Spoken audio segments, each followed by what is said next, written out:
ఎమ్మెల్యేగా అయినప్పుడు, నేను మంత్రిగా అయినప్పుడు నేను ఇచ్చిన ప్రామిస్లు ఏవైతే ఉన్నాయో అవన్నీ నెరవేర్చడానికి నేను కష్టపడడం జరిగింది. వచ్చిన ఒక యంగ్ మంత్రిగా, ఒక విద్యావేత్తగా ఉన్న మీరు వచ్చిన డిగ్రీ కళాశాలను పూర్తి చేయాలని ఆలోచన ఎందుకు చేయరు? ఎంతమంది విద్యార్థులు ఇబ్బందులు పడుతున్నారంటే పేద విద్యార్థులంతా కూడా ఇక్కడ వ్యాపారమయమైపోయిన ప్రైవేటు డిగ్రీ కళాశాలలు చదువుకోవాల్సిన పరిస్థితి వచ్చింది. అరే వీరికి ప్రభుత్వ డిగ్రీ కళాశాల తీసుకొస్తాం, మీరు ఎందుకు అనుకోలేదు? డెఫినెట్గా చెప్తాను, మీ క్వశ్చన్కి ఆన్సర్ చెప్తాను. నేను డిగ్రీ కాలేజ్ ఒకటి, తర్వాత రుద్రవరంలో జూనియర్ కాలేజ్ ఒకటి, ఈ 2 ప్రపోజల్స్ తీసుకొని నేను ముఖ్యమంత్రి గారి దగ్గరికి, లేకపోతే గంటా శ్రీనివాసుల దగ్గరికి చాలాసార్లు తిరగడం జరిగింది. మొత్తం బడ్జెట్ అంతా మనకి ప్రాబ్లం ఉంది. డిగ్రీ కాలేజెస్ అన్ని లాస్ట్లో మనం చేద్దాము, ఇప్పుడు మనకి బడ్జెట్ ప్రాబ్లం ఉంది. కొన్ని వరకే ఏదైతే ముఖ్యమంత్రి గారు, అప్పట్లో ఉన్న ముఖ్యమంత్రి గారు ఏదైతే హామీలు ఇచ్చారో, ఆయన పర్సనల్గా ఏదైతే మీటింగ్స్కి వెళ్ళినప్పుడు ప్రామిస్ చేశారో ఫస్ట్ దానికి ప్రిఫరెన్స్ ఇచ్చి తర్వాత అన్ని కూడా సెకండ్ ఫేజ్లో చేస్తామని చెప్పడం జరిగింది. ఆల్రెడీ రుద్రవరంకి జూనియర్ కాలేజు జీవో ఇవ్వడం జరిగింది.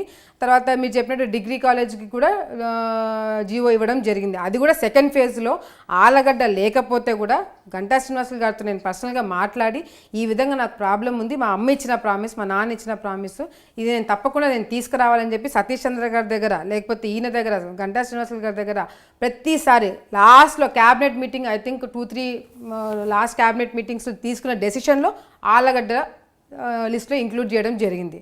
సో మేము కూడా ఏమి వెళ్ళంగానే పనులు అక్కడ ఏం జరగవు, ఫండ్స్ ప్రాబ్లం ఉంటాయి. ఉన్న ఒక 100 కోట్లు ఉంటే ఆ 100 కోట్లు జిల్లాలో ఉన్న అందరూ కొట్లాడుకోవాలి, ఎవరికి ఎంత వస్తే అంత అవసరం అనిపిస్తే నిధులన్నీ తెచ్చి ఒకే చోట కుమ్మరిస్తారు, అవసరం లేదనుకుంటే నిదానం అవుతాయి అన్నమాట పనులు, అంతే కదా మేడం? అంటే మీరు నంద్యాల ఎగ్జాంపుల్ చూపిస్తున్నారు, అంతే కదా? నంద్యాల అనేది చాలా చాలా చాలా ప్రాబ్లమాటిక్ ఏరియా. వెనకబడిన ప్రాంతం మరి నంద్యాల.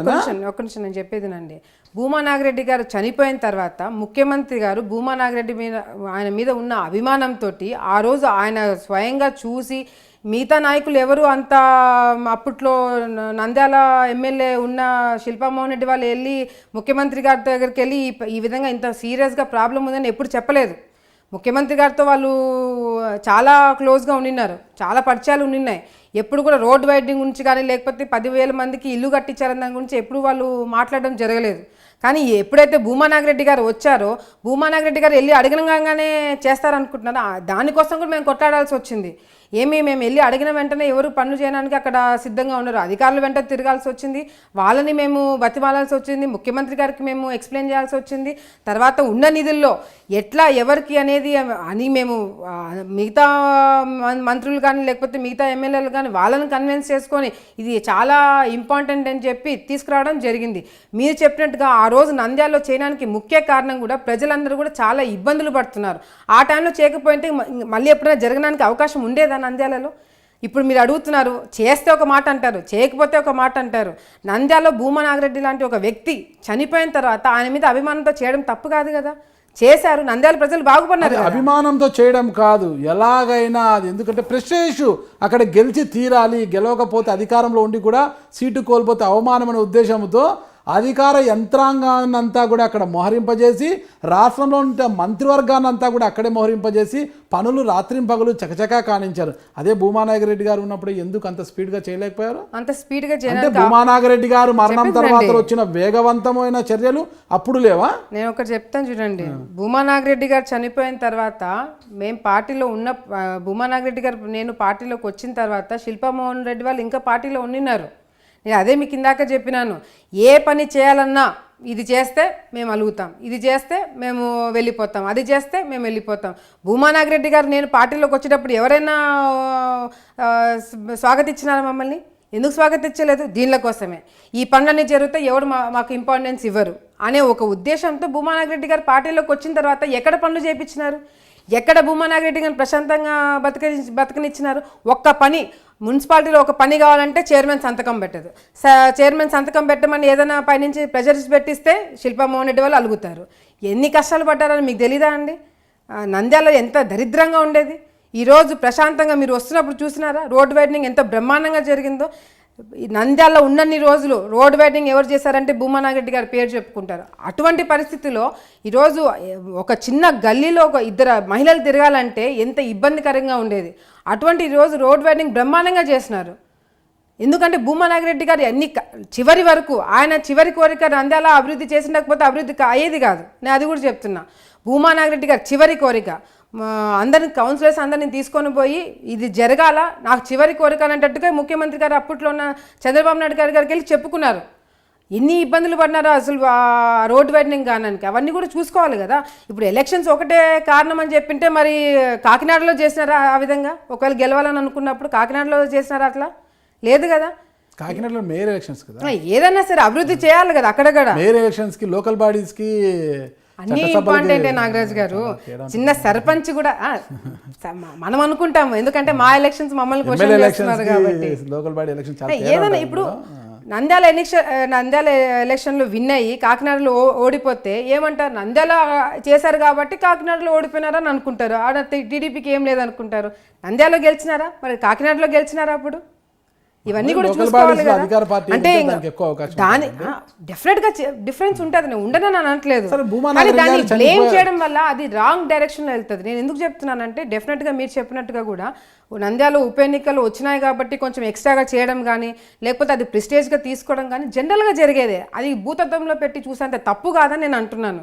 ఎందుకంటే మా నాన్న చనిపోయినాడు, ఆడ ప్రజలు ఇబ్బందులు పడుతున్నారు, ఆడ శిల్ప వాళ్ళ అరాచకాలు ఎక్కువైనాయి. ఇవన్నీ శిల్ప వాళ్ళు ఆ రోజు మరి ఎందుకు అంత మెజారిటీ వచ్చింది? కేవలం అభివృద్ధి చేశామనే కదా.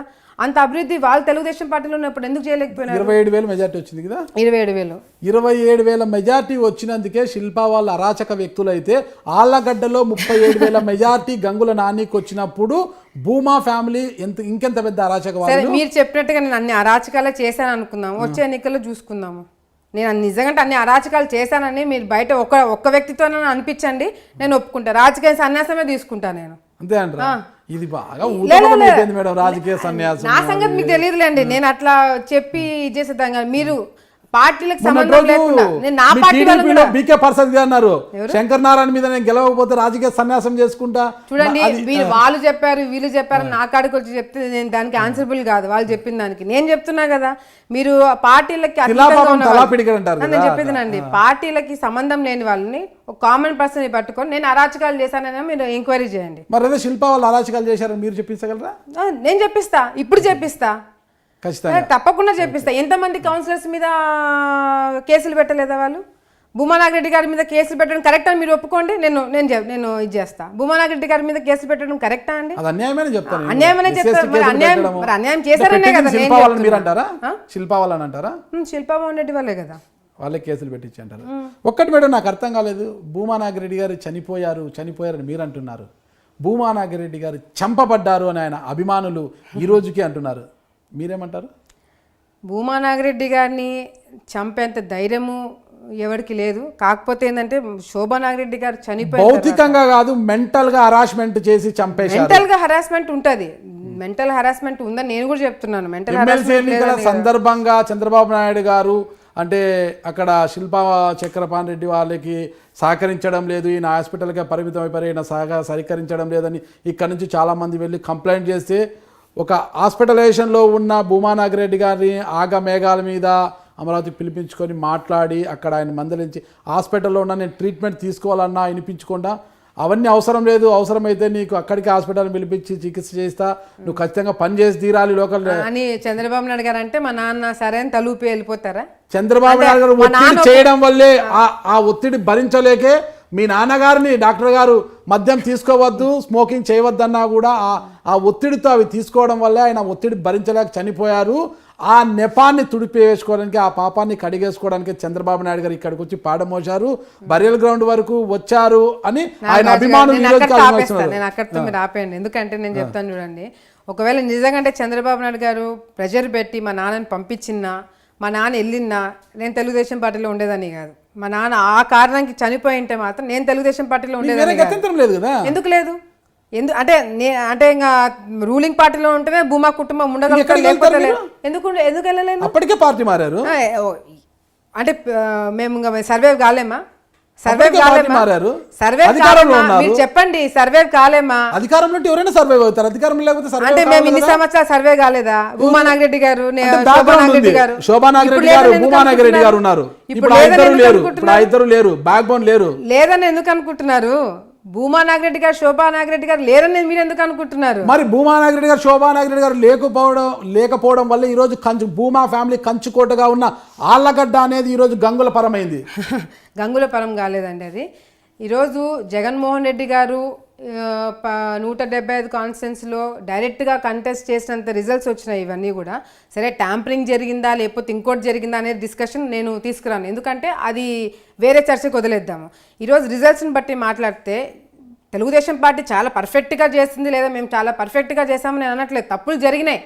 కానీ ఇంత రిజల్ట్స్ వచ్చేంత తప్పులు అయితే జరగలేదు. ఒకటి, జగన్మోహన్ రెడ్డి గారికి ఒక అవకాశం ఇవ్వాలి అనేది కూడా చాలామంది ప్రజలలో మేము చూడడం జరిగింది. అది ముఖ్యమంత్రి గారు అప్పట్లో ఉన్న చంద్రబాబు నాయుడు గారికి మేము చెప్పడం జరిగింది, ఈ విధంగా జరుగుతుంది. ప్రజలందరూ కూడా జగన్మోహన్ రెడ్డి గారు ఇన్ని కష్టాలు పడినారు, లేకపోతే ఇన్ని సంవత్సరాల నుంచి పోరాటాలు చేస్తున్నారు, ఆయనకు ఒక అవకాశం ఇవ్వాలని చెప్పి కామన్ పబ్లిక్కి ఉందని చెప్పేది కూడా మేము ఆ ఇన్ఫర్మేషన్ కూడా మేము చంద్రబాబు నాయుడు గారికి చెప్పడం జరిగింది.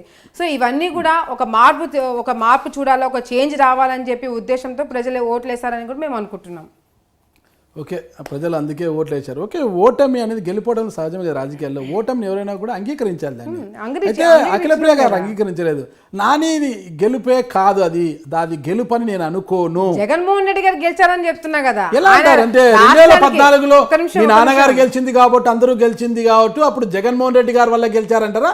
వాళ్ళ వ్యక్తిగత సరే, ఇక్కడ ఇప్పుడు ఎమ్మెల్యేగా ప్రస్తుతంగా ఉన్న ఎమ్మెల్యే గారికి ఏం చేసినారు, ఏం అభివృద్ధి కార్యక్రమాలు చేశారు, ఎందుకు ఆయన చూసి ఓటేశారు మీరు చెప్పండి నాకు. అఖిలప్రియ మీద అంటే నా మీద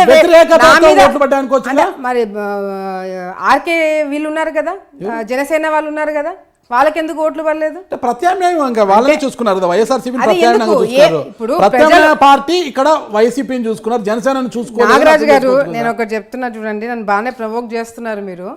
నేను ఒకటి చెప్తాను, నిజంగా అంటే అభ్యర్థులను చూసి ప్రజలు ఓట్లు వేసారని మీరు అనుకుంటున్నారు కదా, మీరు చెప్తున్నారు కదా నేను అరాచకాలు చేశానని చెప్పి. నేను చేసిన అరాచకాలు 2 చెప్పండి మీరు. ఎవరినైనా కొట్టించినానా, ఎవరి మీద కేసులు పెట్టించినా, ఎవరినైనా చంపించినానా, ఎవరిని ఏం చేస్తాను? నాన్నకు ఆత్మీయుడు, నాన్నకు అంతరాత్మ ఆయన ఏవి సుబ్బారెడ్డి గారి మీదే రాళ్ళేయించిన గణిత అఖిలప్రియ గారిది అని మీ పార్టీ వారు. గతంలో మీ పార్టీలో ఉండి ఇప్పుడు అధికార పార్టీలో ఉన్న చాలా మంది నాయకులు తల్లికి మించిన తనయ 1999 తర్వాత జరిగిన ప్రతి మర్డర్ కేసులో శోభానారెడ్డి గారి హస్తం ఉంది అని ఈ రోజు ఎవరైతే ఆరోపిస్తున్నారో వాళ్ళే అంటున్నారు. అఖిలప్రియ గారు కూడా అదే మెంటాలిటీనే. తనకు ఎవరైనా నాగరాజు గారు వాళ్ళు వీళ్ళు చెప్పింది నాకు చెప్పకండి. ఏ మర్డర్ కేసులో మా మదర్ ని ఇంక్లూడ్ చేస్తారు? ఆరోపణలు అదే అంటున్నారు. ఏ మర్డర్? అదే నా ఇంటర్వ్యూలోనే ఆరోపిస్తున్నారు. ఎవరు? ప్రతి మర్డర్ లో, ఏ మర్డర్? ప్రతి మర్డర్ లో జరిగిన తర్వాత వేగ్గా మాట్లాడకండి, మీ మీద రెస్పెక్ట్ తోటి నేను ఇంటర్వ్యూలో కూర్చున్నా. సరే, ఇప్పుడు ఏ మర్డర్ జరిగిందని చెప్పి శోభా నాగిరెడ్డి గారి పేరు తీసుకొచ్చినారు? ఏ మర్డర్? 99 తర్వాత అనేది నేను ఆరోపించేది కాదు, మీరు ఒక ఇంటర్వ్యూ చూసింటారు. ఆ ఇంటర్వ్యూలో కొంతమంది ఆరోపించినవి. ఆ తర్వాత మొత్తం కూడా రాజకీయాన్ని నడిపింది, పొలిటికల్ ఫ్యాక్షన్ నడిపిందంతా కూడా శోభా నాగిరెడ్డి గారే అన్న ఆరోపణలు మా ఇంటర్వ్యూలో చేసినారు. అదే మీ ముందు ఈ రోజు నేను ప్రస్తావిస్తున్నాను. నేను సరే బానే ఉంది, మర్డర్లు చేసుకుంటా పోతే ఎవడన్నా ఉంటాడా? ఈడ మర్డర్లు చేసుకుంటా పోతే నేను అధికారంలో 2.5 సంవత్సరాలు ఉన్నాను, ఎవరిని మర్డర్ చేసినాను? నా మెంటాలిటీ అట్లయితే ఎవరిని కొట్టించినా, ఎవరిని మర్డర్ చేయించిన? కొట్టించారు, రాళ్లతో దాడి చేయించారు, ఆయన ఆరోపించారు కదా. ఒక నిమిషం, నేను ఆరోపిస్తా. నన్ను ఇంకొకటి ఎవడో ఫోన్ చేసి ఇచ్చేసాను, నేను ఆరోపిస్తా. వాళ్ళని బ్లేమ్ చేస్తారా మీరు? నేను బ్లేమ్ చేస్తారా? ఇప్పుడు ఏవి సుబ్బారెడ్డి టాపికే కాదు ఇక్కడ. ఏవి సుబ్బారెడ్డి గారికి ఆళ్ళగడ్డకి ఏం సంబంధం ఉంది? ప్రజలు నాకు అగెన్స్ట్గా ఓటేస్తారండి. మీరు చెప్పిన పాయింట్ నేను ఎందుకు ఓడిపోయినా అంటే ఏవి సుబ్బారెడ్డిని దూరం పెట్టాను కాబట్టి. సుబ్బారెడ్డి గారు ఆళ్ళగడ్డకి సంబంధం లేదంటారా? డైరెక్ట్ ఎలక్షన్ కి ఏమొచ్చినారు? డైరెక్ట్ గా ఏమన్నా ఇక్కడ ఇన్వాల్వ్ అయినారా? ఏవి సుబ్బారెడ్డి గారు సైకిల్ ర్యాలీ చేయాలని వచ్చినప్పుడు మీరు వ్యతిరేకించి అతనిపై రాళ్ళు వేయించారని అప్పుడు మొత్తం కూడా మీడియాలో హల్చలేంది. ఏవి సుబ్బారెడ్డి గారు కూడా అఖిలప్రియ గారే గుండాలని, అఖిలప్రియ గుండాలన్నిపై దాడి చేశారని ఆరోపించారు కదా. దానికోసం ప్రజలు నాకు ఓట్లేదని అంటున్నారా మీరు? అంటే అంటున్నారన్నమాట. దాడులు చేయించారా అంటే ఎగ్జాంపుల్ ఒక చెప్పారు, నేను అనడం కాదు. కాదు అట్లాంటప్పుడు నేను గంగులోల మీద చేపిస్తా కదా, ఏవి సుబ్బారెడ్డి మీద చేపిస్తే అంటే ఆ రోజు మీరు ఏవి సుబ్బారెడ్డిని కూడా ప్రత్యర్థిగా భావించారని ఆయన అన్నారు. ఏవి సుబ్బారెడ్డి వైఎస్ఆర్సీపీ క్యాండిడేట్ కాదు కదండి. మీ పార్టీలో ఉన్న ఏవి సుబ్బారెడ్డి గారిని మీరు అణచివేశారు అని ఆయనే అన్నారు. ఇప్పుడు నేను అనేది కాదు. ఓకే, అఖిలప్రియ గారు నా మీద టాపిక్ ఇంకొక యాంగిల్ కి తీసుకెళ్లిపోతున్నారు. ఈడ నేను ఎందుకు ఓడిపోయాను అనేది టాపిక్ అంతే కదా. ఇప్పుడు అందరూ మిద్దె రాంపులయ్య గారు కావచ్చు, మీ నాన్నగారికి ఆత్మీయుడు, గతంలో మీ నాన్న కోసము ఆయన మర్డర్ కేసులో కూడా ఇరుక్కున్నారు, లైఫ్ పడిందని ఆయనే అంటుంటారు. ఆయనను పట్టించుకోలేదు మీరు. ఏవి సుబ్బారెడ్డి గారు నాన్నగారికి ఎంతనో, ఐ థింక్ మీరు బాబాయ్ అని పిలుస్తారు అనుకుంటా ఆయన్ని, బాబాయ్ మామ అని పిలుస్తారు, చాలా ప్రేమగా పిలుస్తారు. ఒక కుటుంబంలా ఉండేవారు. చూశారనమాట. ఒక వీడియోలో మాట్లాడినప్పుడు ఒక వాయిస్ రికార్డింగ్ కూడా ఒకసారి హల్చలేదు. ఆ దాంట్లో ఏవి సుబ్బారెడ్డి గారి మాటలు కూడా మీరు వింటారంటే, భూమా నాగిరెడ్డి వేరు కాదు, ఏవి సుబ్బారెడ్డి గారు వేరు కాదు, ఇద్దరు ఆత్మ అంతరాత్మ అనేది అందరికీ తెలుసు. అలాంటి ఏవి సుబ్బారెడ్డి గారికి మీకు ఉభేదాలంటే, ఏవి సుబ్బారెడ్డి గారు మీ మీదనే సీఎం గారికి ఫిర్యాదు చేయలేదా? సీఎం గారు మీ ఇద్దరిని పిలిపించి రాజీ ప్రయత్నాలు చేయలేదా? మీరే చెప్పండి. కాదు, నాకు అర్థం కావట్లేదు. ఇది ఐ థింక్ మీ షో ద్వారా మిగతా వాళ్ళకు కూడా చెప్పాలనుకుంటున్నాను. భూమా నాగిరెడ్డి గారి, ఏవి సుబ్బారెడ్డి గారు ఇంకా ప్రాణామిక్ సరే ఫ్రెండ్స్, అంతవరకు మేము కూడా ఒప్పుకుంటాము. వాళ్ళకి ఇద్దరి మధ్యలో ఏమేమి డిఫరెన్సెస్ నాగరాజు గారు, ఒక్క నిమిషము. వాళ్ళ ఫ్రెండ్షిప్ ఎంత గొప్పదో అందరికన్నా బాగా నాకే తెలుసు. నాకంటే ఎవరికి తెలిసేది ఇది కాదు. సో భూమా నాగిరెడ్డి గారు, ఏవి సుబ్బారెడ్డి గారు ఎంతవరకు రాజకీయం చేస్తున్నారు, ఎంతవరకు ఫ్రెండ్షిప్ ఉన్నదని అందరికీ తెలుసు. కానీ చనిపోయిన తర్వాత లాస్ట్ మూమెంట్లో ఏం జరిగిందో ఎవరికి తెలియదు. దయచేసి ప్రతి ఒక్క దాంట్లో ఇంకా భూమా నాగిరెడ్డి గారు, ఏవి సుబ్బారెడ్డి గారు ఇంకా విడదీయలేని అంత ఇదే ఉంటే, ప్రతి ఒక్క పోస్టర్లో ఏవి సుబ్బారెడ్డి గారు పెట్టే పోస్టర్లో మా నాన్న ఫోటో ఏమైనా పెట్టుకున్నాడా? ఎందుకు పెట్టుకోలేదు? నాతో కదా ప్రాబ్లం, మా నాన్నతో ఏం ప్రాబ్లము? ఇవన్నీ మీరు అడగరా ఆయన్ని? మీరు ప్రతిసారి నాగరాజు గారు ఒక్క నిమిషము, ఇప్పుడు మీరు అడుగుతున్నారు కాబట్టి చెప్తున్నా. నేను ప్రతి ఒక్క మీటింగ్ లో ఏమన్నా మా నాన్న పేరు చెప్పుకొని మీటింగ్లు పెడుతున్నాడా? మా నాన్న వల్ల ఆయనకి పదవి వచ్చిందేమని చెప్పుకుంటున్నాడా? లేదు కదా. ఆయన ఒక స్టాండ్ తీసుకున్నారు. భూమా కుటుంబంకి నా స్టాండ్ నాకు ఉండాలా, నేను సపరేట్ గా పోతానని నేను అనుకుంటున్నాడు. పోనీయండి, నా స్టాండ్స్ నాకున్నాయి, మాది సపరేట్, మేము చూసుకుంటున్నాము. సో మళ్ళీ మీరు ఏవి సుబ్బారెడ్డి గారికి మాకు ఏమేమి జరిగినాయి, ఎందుకు జరుగుతున్నాయి, ఏంటి, నేను ఎందుకు దూరం పెట్టాను అనేది గతం, అది అయిపోయింది. మేము ఆయన పనులు ఆయన చూసుకుంటాం, నా పనులు నేను చూసుకుంటున్నాను. మళ్ళీ మీరు అది ఇంటర్వ్యూలోకి తీసుకొచ్చి ఏవి సుబ్బారెడ్డిని దూరం పెట్టినాను కాబట్టి, ఆయన మీద రాళ్ళ దాడి చేపించినాను కాబట్టి ప్రజలు నా మీద నమ్మకం పోగొట్టుకున్నారు అనేది కరెక్ట్ కాదు. ఎందుకంటే ఇక్కడ పరిస్థితి అనేది మీకు తెలియదు. భూమా నాగిరెడ్డి గారు భూమా కుటుంబంని చూసుకుంటారే కానీ ఇంకొక కుటుంబంని ఇక్కడ లింక్ పెట్టుకొని చూసుకోరు. అది మీరు ఒకటి గమనించాలా. ఇప్పుడు గంగులోలు గెలిచినారు సగ బాగానే ఉంది, ఎందుకు గెలిచినారు అనేది మీరు నన్ను అడిగినారు. ఆ క్వశ్చన్కి నేను ఆన్సర్ చేస్తాను. ఇప్పుడు భూమా కుటుంబంకి గంగుల కుటుంబంకి మాత్రమే పోటీ జరిగింది. ఇలా భూమా కుటుంబము గంగుల కుటుంబము పోటీ చేస్తున్నప్పుడు నేను అరాచకాలు చేశానని చెప్పి నాకు ఓట్లు పడలేదని అన్నారు. సరే, వాళ్ళు ఏం మంచి పనులు చేశారు అని వాళ్ళు ఓట్లు వేశారని నేను మిమ్మల్ని అడుగుతున్నా. ఎందుకు చెప్తున్నానంటే, ఇక్కడ నన్ను కానీ అక్కడ అభ్యర్థిని కానీ చూడలేదు. ఇక్కడ చూసింది జగన్మోహన్ రెడ్డి గారిని. ఆయనకి ఒక ఛాన్స్ ఇవ్వాలని చెప్పి ఓట్లు వేశారని చెప్పి నేను చెప్పడానికి ట్రై చేస్తున్నా. లేదు, ఇది డిబేట్ పెడతామంటే అది ఇంకో డిబేట్ పెడతాము, వాళ్ళని కూర్చోమని చెప్పండి, నేను కూర్చుంటాను. ఆయన ఏం పనులు చేస్తాడు, నేనేం పనులు చేస్తాను, నేను డిబేట్ పెడతాను. డిబేట్లో అఖిలప్రియ గారు బాగా మాట్లాడతారు తెలుసు అందరికీ. అది ఒక్కటి మీరు అన్నారు, ఏవి సుబ్బారెడ్డి గారిని అంశంలోకి తీసుకొచ్చి మళ్ళీ లింకులు పెట్టదన్నారు. నేను లింకు పెట్టా, మీరు అన్నారు నేను అరాచకాలు చేశాను మీరు అంటున్నప్పుడు ఒక్క ఎగ్జాంపుల్ చెప్పండి అన్నప్పుడు రాలేపించలేదు. మీ మామగారే ఆ రోజు ఆయన నోటితో అన్నారని చెప్తున్నా. మీడియా ముందు నేను నమ్మడం కాదు, దాన్ని నివృత్తి చేయండి అంటున్నా. మీ మామగారు అన్నారు, మీ మామగారు సవరించారు, నివృత్తి చేయండి అంటున్నా. అరాచకాలు చేశానా లేదా నేను ఒప్పుకోవాలా? ఇప్పుడు ఆ దాడి నేను చేయించాను లేదా నువ్వు ఒప్పుకోవాలి, అంతే. అది మీ ఇష్టం. ఒప్పుకోవడం చేశారా లేదనేది మీ ఇష్టం, మీ అంతరాత్మకు తెలుసు. తెలుసా? అదే కదా చెప్తున్నాను. ఆ రోజు చంద్రబాబు నాయుడు గారు పిలిపించినప్పుడు కూడా నేను ఇదే మాట చెప్పిన. చూడండి సార్, ఆయనకి నాకు ప్రాబ్లమ్స్ ఉన్నాయి, ఆయన పద్ధతిలో ఆయన వెళ్తా అంటున్నాడు. ప్రాబ్లమ్స్ అది ఫ్యామిలీ మ్యాటర్స్. అది ఫ్యామిలీ మ్యాటర్స్. మా ఫ్యామిలీనే కదా ఆయన స్టాండ్ అతనికి ఉందన్నప్పుడు ఫ్యామిలీ మ్యాటర్స్ అని ఎలా అంటారు మీరు? మా ఫ్యామిలీ ఇంక్లూడ్ ఉందండి, మాకు కలిసి బిజినెస్లు ఉన్నాయి, మా ఫ్యామిలీ మ్యాటర్స్ ఉన్నాయి, అన్ని అవన్నీ నేను మీడియాకి చెప్పాను. ఆయన వేరు, ఆయనని మా నాన్నతో ముడి పెట్టద్దండి, ఆయన వేరు మా నాయన వేరు. ఇప్పుడు ఆయన చేసే కార్యక్రమాలు మా నాయన ఫోటోలు పెడుతున్నారా, మా నాయన పేరు ఉంటుందా అని ఇంత విభేదించి మాట్లాడుతున్నా మీరు. ఈరోజు ఇప్పుడు ఈ విషయానికి వచ్చేసరికి మా ఫ్యామిలీ, ఇప్పుడు భూమా ఏవి సుబ్బారెడ్డి గారి విషయంకి వచ్చేసరికి మాకు ఉన్నాయండి, ఫ్యామిలీ ఇవి ఉన్నాయండి, కలిసి బిజినెస్లు ఉన్నాయని ఎలా చెప్పగలుగుతున్నారు? ఎందుకు చెప్పలేము? ద్వంద్వ వైఖరి ఏంటి? మీకు రిలేషన్ ఉందా లేదా?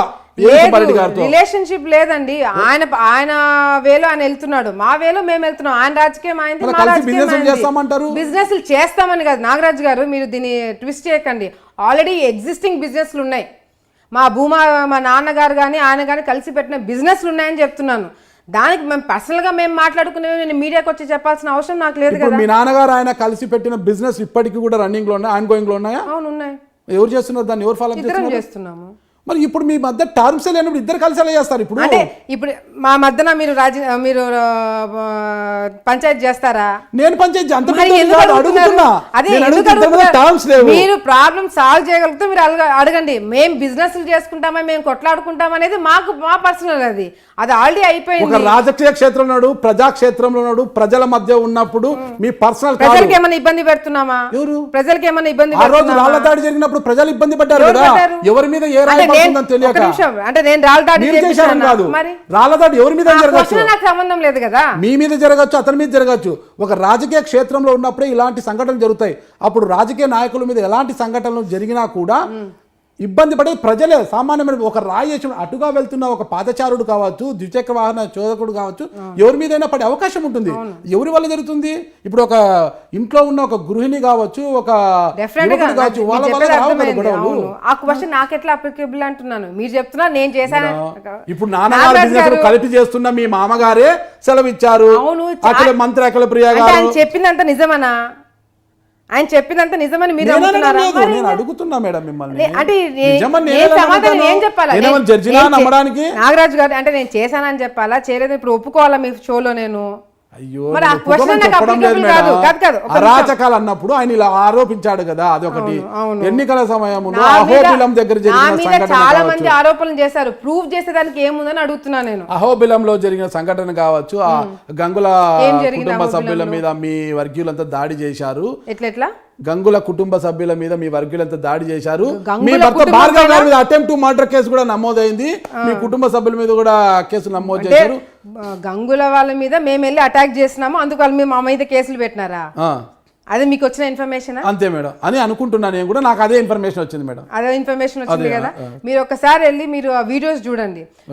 మా సిస్టరు, నేను, మా తమ్ముడు, మా హస్బెండ్, మేము నలుగురమే ఆ రోజు ఏజెంట్లుగా కానీ లేకపోతే క్యాండిడేట్లుగా తిరిగింది. మాకు నంద్యాల ఎన్నికల్లో కొంతమంది వెళ్ళినారు మా కుటుంబ సభ్యులు, ఇక్కడ కొంతమంది ఉన్నాము. మేము నలుగురే తిరుగుతుంటే ఎవరి మీద వెళ్ళి అటాక్ చేస్తారండి? వాళ్ళంతా ఎంతమంది ఉన్నారు, మేము ఎంతమంది ఉన్నాము? మీరు క్వశ్చన్ అడిగినా నేను చెప్పండి. ఆ రోజు మా సిస్టర్ కానీ, మా తమ్ముడు కానీ, మా హస్బెండ్, మేము నలుగురమే తిరిగినాం బయట. మా సిస్టరు తర్వాత మా సిస్టర్ ఒకటి, ఇప్పుడు ఎమ్మెల్యేగా ఉన్న క్యాండిడేట్ ఇద్దరు కూడా అహోబిలంలో ఉన్నారు. అహోబిలంలో ఉన్నప్పుడు మీరు నా దగ్గర వీడియోలు కూడా ఉన్నాయి. మీరు హోంవర్క్ బాగా చేసుకుని వచ్చారని అనుకున్నాను నేను. మీరు దగ్గర చేసుకుంటా ఇప్పుడు చూపిస్తే ఆ వీడియో అది స్పష్టంగా చూపిస్తాను, ఒకసారి చూస్తాను. మీరు చూడండి. మీ వాళ్ళు చాలా వీరోచితంగా ముందుకు వచ్చారని చాలా మంది అంటున్నారు. నేను కూడా చూస్తాను మేడం. చూడలేదు ఆ వీడియోలన్నా చూస్తాను. నేను మొత్తం మీకు స్టోరీ చెప్తాను, అప్పుడు మీరు కరెక్ట్ చేయండి. కానీ విజువలైజ్డ్ బాగుంటుంది మేడం. స్టోరీ కన్నా వినడం కన్నా చూస్తే బాగుంటుంది. నాకు నేను మీకు చూసేలాగే చెప్తాను స్టోరీ కూడా. అంతేనంటే ఓకే. అది మీకు అంత టాలెంట్ ఉంటే నేను చేయలేను. అహోబిలంలో అప్పుడు జరిగిన ఇన్సిడెంట్, ఎమ్మెల్యే ఇప్పుడు ఉన్న ఎమ్మెల్యే క్యాండిడేట్ మా సిస్టర్ ఇద్దరు కూడా అహోబిలంలో ఉన్నప్పుడు సిస్టర్ మీదకి చాలా దురుసుగా మాట్లాడడం కానీ చాలా ఇన్అప్రోప్రియేట్గా మాట్లాడడం జరిగింది. ఒక లేడీ, ఒక మహిళ, ఒక అమ్మాయి, సరే మేమేదో మా కష్టాల్లో మేము ఉన్నాము, ఇద్దరు లేకుండా చేసే ఎన్నికల్లో మేము ప్రూవ్ చేసుకోవాలనే ఇదిలో మేము తిరుగుతున్నాము. అక్కడ మేము పోలీసులకి ముందే చెప్పడం జరిగింది, రౌడీ షీట్లని మీరు దయచేసి ఏజెంట్లుగా కూర్చోబెట్టద్దని చెప్పి నేను ఎస్పీ గారికి 2 రోజుల ముందే నేను కంప్లైంట్ ఇవ్వడం జరిగింది. లేదు మేడం అది ఆల్రెడీ ఇచ్చేసారు, మేమేం చేయలేమని చెప్పి చెప్పడం జరిగింది. అహోబిలంలో ఒక రౌడీ షీట్ ఉన్న వ్యక్తి కూర్చోబెట్టే ఏజెంట్గా లేపడానికి మా సిస్టర్ వెళ్ళి మాట్లాడుతున్నప్పుడు వీళ్ళందరూ వచ్చి సిస్టర్ మీద గట్టిగా మాట్లాడడము, ఒక మహిళను కూడా చూసుకోకుండా అడ్డంగా మాట్లాడడం, ఆమె ఇన్సల్ట్ చేయడం జరిగింది. ఎప్పుడైతే మా సిస్టర్ని ఇన్సల్ట్ చేశారని చెప్పి మా హస్బెండ్కి కానీ మాకు కానీ ఇన్ఫర్మేషన్ వచ్చిందో మా హస్బెండ్ ఇమీడియట్గా వెళ్ళిన వెంటనే అక్కడ కూడా వాళ్ళు మా సిస్టర్ మీద కమెంట్స్ చేస్తుంటే ఇంట్లో ఆడవాళ్ళని ఎవరైనా అంటే ఊరుకుంటారా అండి? ఎవరన్నా అంటే ఊరుకుంటారా? మరి లేకపోతే మా అందరికీ ఏమైనా క్రిమినల్ బ్యాక్గ్రౌండ్స్ ఉన్నా? ఎవరి మీద మాకు ఒకరి మీద కూడా కేసులు లేవే ఎప్పుడు కూడా. మేమంతా సిటీలలో చదువుకొని వచ్చిన వాళ్ళం, మాకేమీ క్రిమినల్ బ్యాక్గ్రౌండ్ కానీ లేకపోతే ఇక్కడ ఉండి రాజకీయాలు చేయాల్సిన అవసరం కూడా మాకు ఎప్పుడు పట్టలేదు. మా తల్లిదండ్రులు చనిపోయినారు కాబట్టి మేము బాధ్యత తీసుకొని ఇక్కడికి రావడం జరిగింది. మేము గొడవలు పెట్టుకొని మడ్డలు చేసి మేము మళ్ళీ 20 సంవత్సరాలు వెనక్కి వెళ్ళాల్సిన పరిస్థితి మా కార్యకర్తలు కానీ మేము కానీ తీసుకురాము. ఇంట్లో ఒక లేడీని, మా చెల్లెల్ని అంటే మా హస్బెండ్ రియాక్ట్ కాకుండా ఎట్లుంటాడు? మా సిస్టర్ మీద కూడా సరే, మా సిస్టర్ని అన్నాడు, మా హస్బెండ్ రియాక్ట్ అన్నాడుగా, మా హస్బెండ్ మీద కేసు పెట్టినారు. మా సిస్టర్ మీద 307 ఎందుకు పెట్టినారు? మామూలుగా అయితే మా సిస్టర్ షీఈ్ ద విక్టిమ్, మా సిస్టర్ మీద 3 అటెంప్ట్ మర్డర్ కేసు పెడతారా మహిళల పైన? మహిళల మీద పెట్టకూడదు మేడం. అక్కడ ప్రూఫ్ కరెక్ట్గా ఉంటే పెట్టచ్చు. ఏముందని పెట్టినారు అక్కడ? మా సిస్టర్ని ఇన్సల్ట్ చేసినారు. అంతమంది మగవాళ్ళు వచ్చి ఆడవాళ్ళ మీద పడుతుంటే రియాక్ట్ కాకుండా ఇంట్లో మగవాళ్ళు ఎట్లా కూర్చుంటారని నాకు అర్థం కాదు. ఆ రోజు జరిగింది అంటే మీరు చెప్తుంది వేరే, మరో రకంగా వాళ్ళు చెప్తుంది వేరే. వాళ్ళ వర్గీయుల్ని అంటే మీకు అనుకూలంగా ఉన్న ఒక సిఐ అక్కడ బంధించి వాళ్ళని అరెస్ట్ చేసి రాత్రి నుంచి పొద్దునకి హింసించాడు. దాన్ని ప్రశ్నించడానికి వెళ్ళినప్పుడు రిపోర్ట్ తీసుకోండి, పోలీస్ ఎఫ్ఐఆర్లు కూడా చాలా క్లియర్గా ఉంది. అట్లాంటప్పుడు వాళ్ళ మీద కూడా పోలీసులు కేసులు పెట్టరు కదా. మీ వారు చాలా దురుసుగా వెళ్ళారు అంటే అక్కడ గంగుల నాని గారు కావచ్చు, భార్గవ్ గారు కావచ్చు, ఇద్దరు కులాల పేరుతో దూషించుకుంటూ నువ్వెంత అంటూ రాజకీయ అన్ని అంత నీచంగా రాజకీయాలు చేయాలి. అప్పటికే అంటే ఆ గొడవ జరుగుతుందని తెలుసుకొని ముందరికి అప్పటికే భార్గవ్ గారు మిత్రులు హైదరాబాద్ నుంచి వైజాగ్ నుంచి అప్పటికే అక్కడికి వచ్చి చేరుకున్నారు. మొత్తం కలిపి ఒక పథకం ప్రకారమే ఆడ గొడవ చేసి చాలా పెద్ద సినిమా స్టోరీ, నాకన్నా మంచి స్టోరీ మీరు చెప్తున్నారు. యాక్చువల్ గా నేను కళ్ళ కట్టినట్టు చెప్పడం లేదు, మీరు చెప్తారేమో చూశాను. చాలా సింపుల్ ఉంటుంది, చాలా సింపుల్ ఉంటుంది. మీరు చాలా అది ఇంకా ఒక పెద్ద రాయలసీమ సినిమా తీస్తున్నట్టుగా చెప్తున్నారు. అదంతా ఏం జరగలేదు. హీట్ ఆఫ్ ద మూమెంట్లో సిస్టర్ని అన్నాడు కాబట్టి మా హస్బెండ్ వెళ్ళి రియాక్ట్ అయినాడు. అది తప్పని కొంతమంది అంటారు, కరెక్ట్ అని కొంతమంది అంటారు. ఇంట్లో లేడీస్ని అంటే ఊరుకోండి, ఇంట్లో కూర్చొని ఎవడుంటాడు? నేనున్నా కూడా రియాక్ట్ అయినా మా చెల్లిని. మీ హస్బెండ్ గారి మీద ఇంత కేసు నమోదైందా లేదా? అయింది. అటు ఇప్పుడు ఎమ్మెల్యే క్యాండిడేట్ మీద కూడా కేసు నమోదైంది. అటుపక్క వాళ్ళు కేసులు పెట్టారు, మా మీద కూడా కేసులు పెట్టారు. పోలీసులు పెట్టిన కేసులే ఇవన్నీ కూడా. వాళ్ళు పెట్టింది కాదు, మేము పెట్టింది కాదు. పోలీసులు పెట్టిన కేసు, పోలీసులు పెట్టిన కేసు. ఏమీ లేకపోయినా నిప్పు లేకపోయినా పోలీసులు గొడవ జరిగింది కాబట్టి కేసులు పెట్టినారు. గొడవ జరగలేదని అనట్లేదు, గొడవ జరిగింది. ఉత్త గొడవ జరిగితే అటెంప్ట్ మర్డర్ కేసుల వరకు పోతాయి అనమాట. ఉత్త గొడవలు జరిగితే అటెంప్ట్ మర్డర్ కేసు. దెబ్బలు తగిలినాయి కదండి, ఆడ పోలీసులకు దెబ్బలు తగిలినాయి, రాళ్ళు వేసుకున్నారు, మా వాళ్ళకి దెబ్బలు తగిలినాయి, వాళ్ళకి దెబ్బలు తగిలినాయి, పోలీసులకి దెబ్బలు తగిలినాయి. ఏమీ చేయలేదు, అన్ని అభివృద్ధి చేసినా అఖిలప్రియ గారిని ప్రజలు ఓడించారు. ఓకే మేడం, ఇక పక్కన పెడతారు. అభివృద్ధి చేశారు కానీ తప్పులే చేయలేదని అనట్లేదు. లోకల్ లెవెల్లో నేను కూడా కొంతమంది క్యాండిడేట్లని నమ్మి కొన్ని విషయాలు వదిలేయడం జరిగింది. నేను నమ్ముకున్న వాళ్ళే కొంతమంది నాకు తెలియకుండా కొంచెం కరప్షన్లో చేశారని కూడా నాకు తర్వాత కొన్ని సంఘటనలు తెలియడం జరిగింది. నేను తప్పులే చేయలేదు, నేను చాలా కరెక్ట్గా ఉన్నాను, ఓన్లీ అభివృద్ధి చేశానని నేను అనట్లేదు. నా సైడ్ నుంచి కూడా తప్పులు జరిగినాయి. నాగరాజ్ గారు, ఇందాక మీరు ఒక పాయింట్ అన్నారు, గతంలో జరిగిన శోభానాగిరెడ్డి గారు, భూమానాగిరెడ్డి గారు ఉన్నప్పుడు జరిగిన మర్డర్లన్నీ కూడా మా మదర్ ప్లాన్ చేశారు. ఇప్పుడు నేను మా మదర్ చనిపోయిన 99 తర్వాత జరిగిన, సరే 99 తర్వాత జరిగిన మర్డర్లో మా మదర్ ప్లానింగ్ చేసేది. తర్వాత నాకు ఆ మెంటాలిటీ వచ్చిందని మీరు ఒక పాయింట్ అన్నారు. యాక్చువల్గా మొన్న నేను మీ ఇంటర్వ్యూ ఒకటి చూసిన, దాంట్లో ఎవరైతే ఇటుకల రాంపుల్లారెడ్డి ఇంటర్వ్యూ మీరు తీసుకున్నారో ఆయన అన్నాడు, భూమా నాగిరెడ్డి గారు, శోభా నాగిరెడ్డి గారు చనిపోవడం వల్ల నాకు చాలా ఆనందం కలిగింది, వాళ్ళిద్దరు చనిపోయినందుకు చాలా సంతోషపడినామని చెప్పి అంటూ, సరే ప్రత్యర్థుల దగ్గర నుంచి మేము దానికన్నా ఎక్కువ ఏమీ ఎక్స్పెక్ట్ చేయలేం కానీ అంటూ, శోభమ్మ మర్డర్ కేసులో ఇట్లా ఈ విధంగా ఇన్వాల్వ్ అయ్యి మర్డర్ ప్లానింగ్ ఇవన్నీ చేసేది రాక్షసి అని చెప్పి ఒక మాట అన్నాడు. బుద్ధున్నోడు ఎవడు, రాజకీయాల్లో ముందుకు వెళ్ళాలనుకున్నవాడు, ప్రజల్లో ఉండేవాడు ఎవడు కూడా, బుద్ధునోడు ఎవడు మహిళల గురించి ఆ విధంగా మాట్లాడు. నిజంగంటే శోభమ్మ కానీ భూమా నాగిరెడ్డి గారు కానీ ప్లానింగ్ చేసి ఈయన మీద స్కెచ్ చేసింటే బతికి బయటపడే ఛాన్సే లేదు. నాకు తెలిసి మా అమ్మ ప్లానింగ్ చేయకుండా మా నాన్నని కంట్రోల్ చేసి వేరే డైరెక్షన్లో తీసుకెళ్ళింది కాబట్టి ఈరోజు వీళ్ళు బతికి బయటపడ్డారని చెప్పి నేను అనుకుంటున్నాను. అదే మాట ఇటుకల రాంపుల్లారెడ్డి గారు కూడా అంటున్నారు, మేము ప్లాన్ చేసి ఉంటే మాకు దొరికిన ఉంటే భూమా నాగిరెడ్డి గారు ఉండేవారు కాదని. అదే మాట ఇప్పుడు ఎన్నెన్నా మాట్లాడతాడు. ఇప్పుడు వాళ్ళిద్దరు లేరు కాబట్టి ఎన్నెన్నా మాట్లాడతాడు. ఇంటర్వ్యూలో ఒక మహిళ గురించి రాక్షసి అని చెప్పి మా అమ్మ గురించి అంత మాట్లాడుతున్నాడు. ఇదే మాట వెళ్ళి వైఎస్ఆర్సీపీలో ఉన్న జగన్మోహన్ రెడ్డి గారి ముందర మాట్లాడమని చెప్పండి మా అమ్మ గురించి, 4 పీకి పక్కన కూర్చోబెడతాడు. ఈరోజు శోభా నాగిరెడ్డి గారు ఆలగడ్డ ప్రజల గురించి వైఎస్ఆర్సీపీలో ఉన్నప్పుడు ఏ విధంగా కష్టపడిందో, జగన్మోహన్ రెడ్డి గారి ఫ్యామిలీ గురించి ఎంత కష్టపడిందో అనేది ప్రతి ఒక్కరికి కూడా తెలుసు. ఈరోజు అదే పార్టీలో ఉంటూ నువ్వు శోభా నాగిరెడ్డి గారి గురించి రాక్షసి అని చెప్పి ఇంకో విధంగా నువ్వు మాట్లాడితే, ఇది ఫస్ట్ టైం కాబట్టి మేము కూడా దాన్ని ఎక్కువ సీన్ చేయకూడదని వదిలేసినాను. ఇంకొకసారి మా అమ్మగారి గురించి, మా నాన్నగారి గురించి రాజకీయంగా ఏమన్నా మాట్లాడుకో, రాజకీయంగా వాళ్ళు నేరాలు చేశారు, ఘోరాలు చేశారు, ఏమన్నా చెప్పుకో.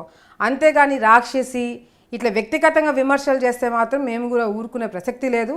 నోరు అదుపులో పెట్టుకొని మాట్లాడితే బాగుంటుందని చెప్పి కూడా ఆయనకు తెలియజేసుకుంటున్నాము. వైఎస్ఆర్సీపీ పార్టీలో ఉన్నాడు. అదే వైఎస్ఆర్సీపీ నాయకులు ప్రతి ఒక్క కార్యకర్తలు, నాయకులు కూడా కాళ్ళు రొగ్గొడతారు, ఇంకొకసారి శోభమ్మ గురించి మాట్లాడతారని చెప్పి కూడా ఆయనకు తెలియజేసుకుంటారు. వాళ్ళకేం అవసరం, వైఎస్ఆర్సీపీ వాళ్ళకేం అవసరం? శోభా నాగిరెడ్డి గారు పార్టీలో లేదు కదా, శోభమ్మ గారు అయిపోయారు. శోభమ్మ గారు మరణం నేను చెప్తా ఎందుకు ఈరోజు భూమా నాగిరెడ్డి గారు చనిపోయిన తర్వాత మేము పార్టీలో మారినాము, అదంతా ఓకే. జగన్మోహన్ రెడ్డి గారు జైల్లో ఉన్నప్పుడు ఆ రోజు విజయమ్మ గారికి తోడుగా శోభమ్మ గారు ఏ విధంగా కష్టపడినారో, శోభమ్మ గారి గురించి విజయమ్మ గారు ఏమనుకుంటున్నారో, లేదా జగన్మోహన్ రెడ్డి గారు ఏమనుకుంటున్నారో, షర్మిలక్క కానీ భారతక్క కానీ వీళ్ళందరూ కూడా ప్రతి ఒక్కరు శోభా నాగిరెడ్డితో చాలా అటాచ్డ్. అది పక్కన పెట్టినా కూడా ఒక కార్యకర్తగా ఏ విధంగా, ఒక చిన్న స్థాయి కార్యకర్తగా శోభా నాగిరెడ్డి గారు వైఎస్ఆర్సీపీలో పనిచేయడం జరిగింది. ప్రతి ఒక్క కార్యకర్తతో, ప్రతి ఒక్క లీడర్తో, ప్రతి ఒక్క నాయకుడితో, ప్రతి ఒక్కరితో కూడా వైఎస్ఆర్సీపీ పార్టీని బలపరచడానికి శోభా నాగిరెడ్డి గారు ఏదైతే చేయాలో అవన్నీ కూడా చేయడం జరిగింది. అదే వైఎస్ఆర్సీపీ పార్టీలో ఉన్నప్పుడు షర్మిలక్క నంద్యాలకు వచ్చినప్పుడు ఆమెను కలవాల, ఒక మహిళ వచ్చింది ఇంత దూరం నుంచి ఆమెను కలవడానికి వెళ్ళాలా, భోజనానికి ఏదైనా తీసుకెళ్ళాలని ఒకే ఒక రీజన్తో, ఆ రోజు అవసరం కూడా లేదు, అమ్మ ఆలగడ్డలో ఉన్నప్పుడు అవసరం లేకపోయినా కూడా షర్మిలకు వచ్చిందని చెప్పి ఒకే ఒక రీజన్తో ఆ రోజు నైట్ బయలుదేరి ఆమెను కలవాలి, ఆమెను రిసీవ్ చేసుకోవాలని ఒకే ఒక రీజన్తో శోభా నాగిరెడ్డి గారు వెళ్ళి ఆ రోజు యాక్సిడెంట్లో చనిపోవడం జరిగింది. ఆ రోజు వర్ధంతి కూడా మొత్తం ఫ్యామిలీ అందరూ కూడా రావడం జరిగింది. ఎందుకంటే వాళ్ళందరూ కూడా శోభా నాగిరెడ్డి గారు మీద ప్రేమ పక్కన పెట్టినా కూడా ఈరోజు కార్యకర్తగా ఏ విధంగా పనిచేస్తుంది అనేది కూడా చూడడం జరిగింది. కాబట్టి ఈరోజు అదే పార్టీలోని ప్రతి ఒక్కరు, వైఎస్ఆర్సీపీలో పార్టీలో ఉన్న ప్రతి ఒక్కరు కూడా, సరే నా గురించి మా తండ్రి గురించి మేము పార్టీ మారాం కాబట్టి ఎన్నెన్నో మాట్లాడుకోవచ్చు, కానీ శోభమ్మ గురించి ఎవరు కూడా వైఎస్ఆర్సీపీ పార్టీలో ఎవరు కూడా తప్పుగా మాట్లాడరు అని నేను భావిస్తున్నాను. సో ఆ మర్యాద ఉంది కాబట్టి చనిపోయిన వ్యక్తి గురించి, శోభా నాగిరెడ్డి గారు అంటే ఒక వ్యక్తి గురించి ఆయన ఆ విధంగా మాట్లాడడము, ఆ పార్టీలో ఉంటూ మాట్లాడాల్సిన అవసరం లేదు. నీకు ఏదైనా వ్యక్తిగతంగా నీకేమన్నా మా మీద నీకేదైనా ఉంటే నువ్వు మనసులో పెట్టుకోవచ్చు. చనిపోయిన వ్యక్తుల గురించి నువ్వు మాట్లాడి వాళ్ళు ఆన్సర్ చేసేలేని పరిస్థితుల్లో వాళ్ళు ఉన్నప్పుడు నువ్వు మాట్లాడడం కూడా కరెక్ట్ కాదు. నువ్వు నా మీద వ్యక్తిగతంగా ఏంటంటే నా మీద విమర్శలు చేయి, నేను ఆన్సర్ ఇచ్చుకుంటా. వాళ్ళు లేరు, వాళ్ళు ఆన్సర్ వాళ్ళు లేరు కాబట్టి నువ్వు తిక్కగా మాట్లాడితే మాత్రం ఊరుకునే ప్రసక్తి లేదని చెప్పి కూడా ఆయనకి మేము తెలియజేసుకుంటున్నాము. అంటే వైసీపీ గురించి మీరు ఇంతగా చెప్తున్నారు కదా, మరి వైసీపీ మీద అంత అభిమానం ఉన్నప్పుడు ఇక జరిగిపోయిందిలే, ఇక మీదటైనా సరైన అడుగులు వేస్తామని వైసీపీ వైపు వేదిలే అవకాశమే లేదంటారా? అట్లానే కాదండి, ఇప్పుడు అవకాశము వైసీపీకి వెళ్ళే అవకాశం ఉందా లేదా అనేది కాదు ఇక్కడ పాయింట్. ఎందుకంటే మేము వైసీపీ నుంచి రావడానికి చాలా కారణాలు ఉన్నాయి. భూమా నాగిరెడ్డి గారు, శోభా నాగిరెడ్డి గారు ఇద్దరు కూడా ఆలగడ్డ ప్రజలకి 15 సంవత్సరాల నుంచి వాళ్ళు పడే కష్టము, వాళ్ళ కార్యకర్తలు ఎంత నలిగిపోయినారనేది మేము శోభా నాగిరెడ్డి గారు, భూమా నాగిరెడ్డి గారు చూడడం జరిగింది. కార్యకర్తలు నలిగిపోతున్నారు, ప్రజలకి అభివృద్ధి జరగట్లేదు, మనమేం చేసుకోలేకపోతున్నాము అనే ఒకే ఒక ఉద్దేశంతో భూమా నాగిరెడ్డి గారు పార్టీ మారడం జరిగింది. ఒక విధంగా నేనేమనుకుంటానంటే, చనిపోతున్నానని ముందే కొంతమంది తెలుసు అని అంటుంటారు కదా, ఆ విధంగా ఆయనకి నేను చివరిగా నేను నా ప్రజలకు ఏదో ఒకటి చేసుకోవాలి అని చెప్పి ఉద్దేశంతో పార్టీ మారారని చెప్పి కూడా నేను అంటే ఆబ్వియస్లీ అదంతా కూడా మా నాన్న డెసిషన్. నేనేమి మా నాన్నతో నేను కూర్చొని మన పార్టీ మారదామని చెప్పేదానికి మా నాన్న అట్లా అనుకున్నాడు. చనిపోకముందు నేను ఏదైనా ప్రజలకి చేయాలని, నేను ఇచ్చిన హామీలు నెరవేర్చాలని ఒక ఉద్దేశంతో పార్టీ మారాల్సిన పరిస్థితి కలిగింది కాబట్టి మారారని చెప్పి నేను అనుకుంటున్నాను. భూమా నాగిరెడ్డి గారు ఇంకా ఆయుష్ ఉండేది, ఆ రోజుకి అంత ప్రెజర్ రాకపోతే ఇంకా ఆయుష్ ఉంది, ఆయనకు ఇంకా బతికేవాడు, అనవసరంగా ఆయన్ని టార్చర్ పెట్టి చంపేశారంటారు పాపం. మీకన్నా అట్లాంటి ఆలోచనలు నాకు చాలా వస్తుంటాయి. అది చేస్తుంటే బాగుండేమో, ఇట్లా చేస్తుంటే బాగుండేమో, అది జరగకపోయింటే మా నాన్న బతికేవాడేమో అనే ఆలోచన ప్రతి క్షణం నాకు అది టార్చర్గా ఉంటుంది. ఎందుకంటే అది చేస్తుంటే బాగుండే మా నాన్న బతికేవాడేమో ఈ రోజున అనుకుంటామే కానీ అది బతకడము, చావడము ఇవన్నీ కూడా మన చేతుల్లో అనుకుంటామే కానీ అవి ఉండవు. నిజంగా అవి చేస్తుంటే మా నాన్న బతుకుంటాడని గ్యారంటీ ఎవరైనా ఇచ్చింటే నేను చేసేదాన్ని ఫస్ట్, అన్నిటికన్నా ముందు. సో అవి మన చేతుల్లో లేదు అది. కానీ ఈరోజు మేము పార్టీ నుంచి బయటికి వచ్చిన తర్వాత కూడా ఎప్పుడు కూడా మాకు వైసీపీలో అన్యాయం జరిగిందనో లేకపోతే మమ్మల్ని పట్టించుకోలేదనో ఇంకోటో చెప్పి మేము బయటికి రాలేదు. మాకు అభివృద్ధి చేయాలని ఉంది, మాకు ఇక్కడ పరిస్థితి కనిపించట్లేదు, మేము ఇక్కడికి రావాలా, నేను చివరిగా ఏదైనా చేసుకోవాలనే ఒక ఉద్దేశంతో మేము చెప్పి, ఇన్ఫ్యాక్ట్ భూమా నాగిరెడ్డి గారు నేను ఇద్దరం కూడా జగన్మోహన్ రెడ్డి గారు మేము బ్రహ్మాండంగా చూసుకున్నానని చెప్పే వచ్చినాము. ఎక్కడ కూడా ఆయన విమర్శించలేదు మేము వ్యక్తిగతంగా. అంటే పొలిటికల్గా వచ్చినప్పుడు విమర్శించాల్సిన పరిస్థితి ఉంటే విమర్శిస్తారు, కానీ వ్యక్తిగతంగా ఎక్కడ కూడా మేము ఆయన విమర్శించకుండా బయటికి డిగ్నిఫైడ్గా రావడం జరిగింది. పొలిటికల్గా వచ్చినప్పుడు విమర్శించినాము, పొలిటికల్గా లేనప్పుడు మమ్మల్ని విమర్శించాల్సిన పరిస్థితి వచ్చినప్పుడు కూడా మేము విమర్శించమని చెప్పేసినాము. అదేవిధంగా వైసీపీలో సరే ఆ రోజు భూమా నాగిరెడ్డి గారు చనిపోయిన తర్వాత సంతాప తెలియజేయడానికి కూడా ఆ రోజు వైఎస్ఆర్సీపీ నాయకులు ఎవరు రాలేదు. ఆ రోజు నేను కూడా చాలా బాధపడ్డాను. సరే ఎంత కాదనుకున్నా వ్యక్తి చనిపోయినాడు, అటువంటి వ్యక్తికి మర్యాద ఇవ్వాలి కదా అనుకున్న పరిస్థితుల్లో వాళ్ళు లేరు. సరే వాట్ ఎవర్ స్ట్రాటజీ వాళ్ళకి ఏదైతే ఉందో అది ఉండనియండి, పర్వాలేదు. కానీ శోభా నాగిరెడ్డి గారు అయితే పార్టీకి చాలా కష్టపడ్డారు. నేను ఎందుకు అంటున్నానంటే వైఎస్ఆర్సీపీలో పార్టీలో ఉండి ఆయన మాట అనడం కరెక్ట్ కాదని, ఒక కార్యకర్తగా ఒక నాయకురాలుగా ఒక మంచి పేరు తెచ్చుకొని ఆ కుటుంబంకి అండగా ఉండి ఆ కుటుంబానికి సేవలు చేసుకుంటూ అదేవిధంగా వైఎస్ఆర్సీపీలో ఒక కార్యకర్తగా పనిచేసి చనిపోయిన వ్యక్తి గురించి ఆయన అట్లా మాట్లాడడం కరెక్ట్ కాదు.